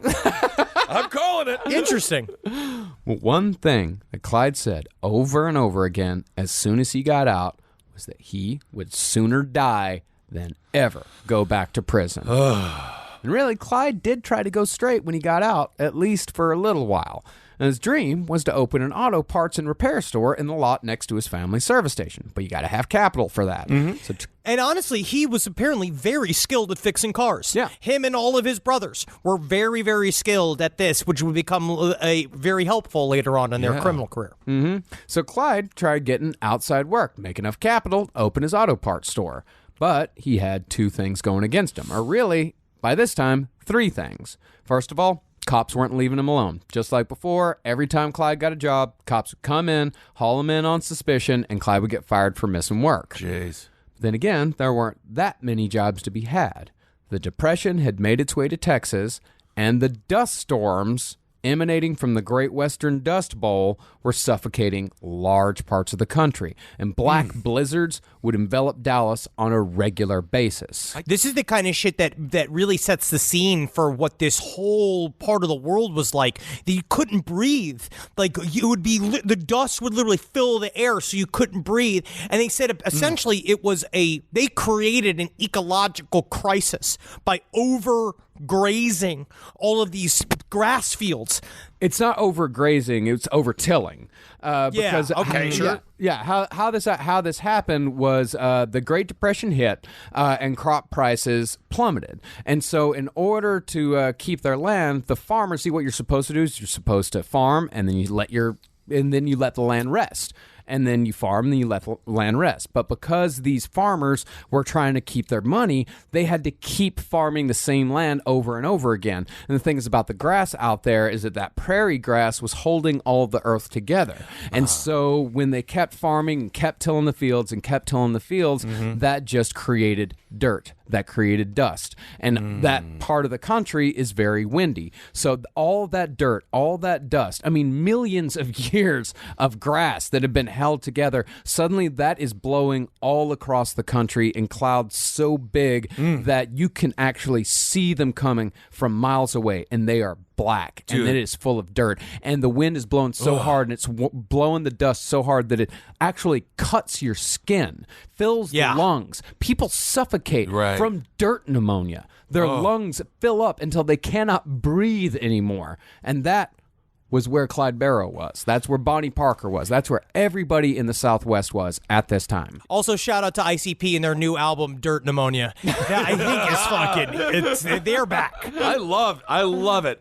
I mean, it could do a good thing. Get your car painted, nice and clean with a sand wash. That's not so bad. But no, it is never good when you're just driving through town and you're like Hunter S. Thompson following the Derby race in the desert, just covered with fucking sand. But you're not a reporter. You're just trying to go to work. No.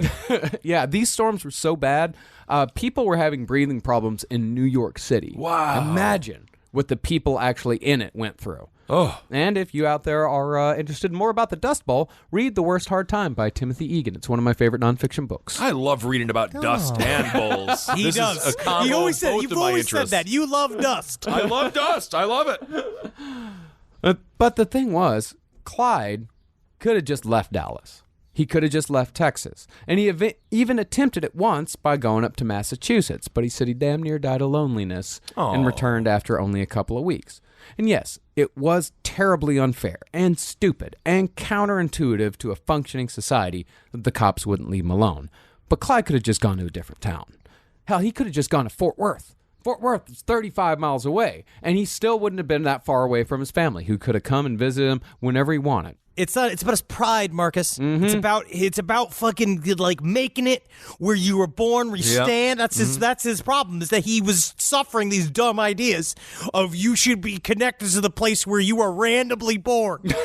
No, I mean, I understand. I mean, that's Fort Worth it's a great place to be. That's why Alicia Keys sang that song, Fort Worth, where all the dreams are made of and all that kind of stuff. I remember that. Her and Jay-Z. Because Jay-Z's from one of the more popular projects of Fort Worth. Yeah, absolutely. I remember that Fort Worth rap scene. Absolutely. Well, instead of doing that, though, Clyde decided that if the cops were going to brand him a criminal, then a criminal was all he was going to be. And that decision was made final when Ralph Foltz was released from Huntsville in August of 1931. See, all that talk about freeing prisoners from the bloody ham was turning out to be more than just idle chatter. Clyde and Foltz were 100% set on actually pulling it off. I like this. Honestly, man, these people are being treated horribly. At least they want to go back and try to save some lives. So, upon release, Foltz did a practice run of sorts. In January of 1932, he smuggled a bunch of hacksaw blades in the spines of a few magazines and helped bust his friend Raymond Hamilton out of jail. Once Hamilton was out, he and Foltz met up with Clyde in West Dallas, and the first of many Barrow gangs was born. All right. It's not all right. It's not all right. It's very bad. Because this is, born out of desperation. All right, I'll redo it. Oh, no. Good, because people are about to start fucking dying. Okay, I changed my tune. Massacres, I've learned, are not cool. I know that they are not cool now. I know Marcus is booking in this episode with public shaming. Public shaming of massacres? Yeah. No, of Henry and I. You're two friends. But what about Bonnie? No, that's not it. It's what about Barb? What is wrong with you people? All right, I'm done. Well, while Clyde was in jail, things between him and Bonnie, as I said, kind of cooled off. By the time of Clyde's first Thanksgiving in Eastham, the letters had slowed to a trickle, and Bonnie had started seeing other men. But when Clyde was released from Eastham, the first place he went was Bonnie's house, where she was hanging out with her new boyfriend. Uh-oh. But she embraced Clyde immediately, as if just a week had passed, and the new boyfriend slunk out the back. Yep. You know why? Because once you go short, you don't abort.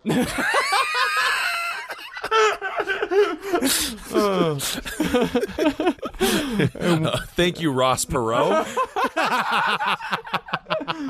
And when the time came for the new Barrow gang to go out on the road, Bonnie was as game as she could possibly be, ready for anything and everything. And over the next 2 years, 13 people would die as a result. And that's where we'll pick back up for Bonnie and Clyde Part 2. Woo! What a ride, man. This is going to be a great series. Oh, yeah. Get ready for some Foggy Mountain Breakdown this next episode, because it's going to get fast. Again, I don't know what Foggy Mountain Breakdown mean.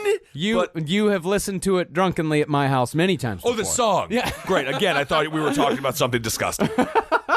No, dude, this is a part of America. This is a streak that has always been inside of America. Absolutely. This idea of I don't know what it is. Something about the outlaw that we all still worship. We're all still like really into. We're into when people act bad. We like when they're naughty, because a part of it is that we all feel we're kind of stuck in these little societal prisons. Absolutely. Where we're supposed to follow the rules and you pay your taxes, you don't do the shit. And then somewhere along the lines, you see somebody like this, like technically living this dream. Yeah. This idea of being lawless and being disconnected from the mores we're all forced to follow. Yep. But you don't realize that there's a reality attached to it that is very bleak. And the nice thing about living vicariously through characters like Bonnie and Clyde is at the end of it, you don't die. You just get to be like, oh, I'm going to go back into the bushes now. All is well. Awesome. Well, that is really interesting. I had no idea about Clyde really had a rough go of it. He had a real rough go of it, It's a sympathetic character. Obviously, again, what they did was horrible, but very cool. All right. Well, what do we have to do here? We have to say, come to see us in Australia. Yeah. We are going to be in Perth first, and we got some tickets available in Perth. We got a couple of tickets. What was the other spot there, Henry, that... Sydney. The big one is Sydney. Honestly, it's so funny. It is the biggest city. I guess it's the biggest city in Australia. It's the one where we need fucking asses to show up. We're pretty much sold out everywhere else. So come on out to Sydney. Yep. We're really excited. That's the city we're going to be spending the most amount of time in. I've gotten a lot of good recommendations and want people to tell me where to go in Sydney, but mostly people keep saying the zoo. And I'm fine with zoos, but they're like bar, I want bars in restaurants. Yeah. Well, I think they keep on saying the zoo because you talked about your love of koalas for about an hour and a half. And people just want you to see koalas, which are evidently full of chlamydia and extremely dangerous and quite dumb, evidently. Going in little kisses, though. They are kissable. So, just keep on supporting all the shows here on Last Podcast Network. Abe Lincoln's Top Hat this week. There's a lot of actually crossover with Bonnie and Clyde talking about poverty. Yeah. There's some, for some reason, the government believes it's really easy to be poor, and it needs to become more difficult. So I talk about that. They believe that the poor are living lives of leisure, and it's like laziness is why you're poor, which is actually, it seems to be the opposite, because I remember when I was much poorer, I seem to remember working much longer hours. Right. I had 3 jobs at one point. Yes, absolutely. So check out Top Hat. We want to get those numbers up. We'd absolutely love it. Page 7, Wizard and the Bruiser. Movie Signs with the Mads. You know where to find all the shows. Keep on supporting our network. Please, God, it's all because of you. So word of mouth. If you like a show, tell someone. Yeah, and don't forget about The Story Must Be Told. Yeah. If you like real weird shit. Honestly, Reed Failer, Andrew Short, those dudes are 2 of our best friends for a long time, and they are fucking crazy. I love They are very crazy. That shit is like, because we don't, even as network owners, I listen to the other shows. We don't give a lot of notes. When I listen to that show, I'm just like, holy shit. They're just getting deeper and deeper, almost to the point being like, are they real? Do they really believe this? Yes, they are doing a brilliant, I guess, is it Inception? What do you call that? It's a definite little universe that they're building. Little universe. And it's really great. It's very recommended. All right. So thank you all so much for supporting the shows. And I think that's about it. Yeah, I think that's all. All right, everyone. Hail yourselves. If you listen to this tonight, before you can, watch the season finale of Your Pretty Face is Going to Hell on Adult Swim, or go on adultswim.com/Your Pretty Face is Going to Hell to watch the episodes. There, you can watch it. It all helps. We want a season 5. So please help. Absolutely. Support Henry Zabrowski. Your Pretty Face is Going to Hell. I watched some of the clips on Instagram, and honestly, this season looks absolutely hilarious. What time is it at, Henry? Is it midnight? Midnight. All right, everyone, hail yourselves. Hail Satan. Okay. Let's do a Magustalations here, can we? Magustalations? All right. All right. That's fine. That's fine with me. Hail me as well. Sure. Honestly. Back is still not feeling good. Your back is still not... You did it while sleeping. You hurt your back while resting. I have done nothing to fix it. So that might have something to do with it. Maybe go back to bed again, and then you'll wake up... I've just been on airplanes. Goodbye. That's fine. This show is made possible by listeners like you. Thanks to our ad sponsors. You can support our shows by supporting them. For more shows like the one you just listened to, go to lastpodcastnetwork.com.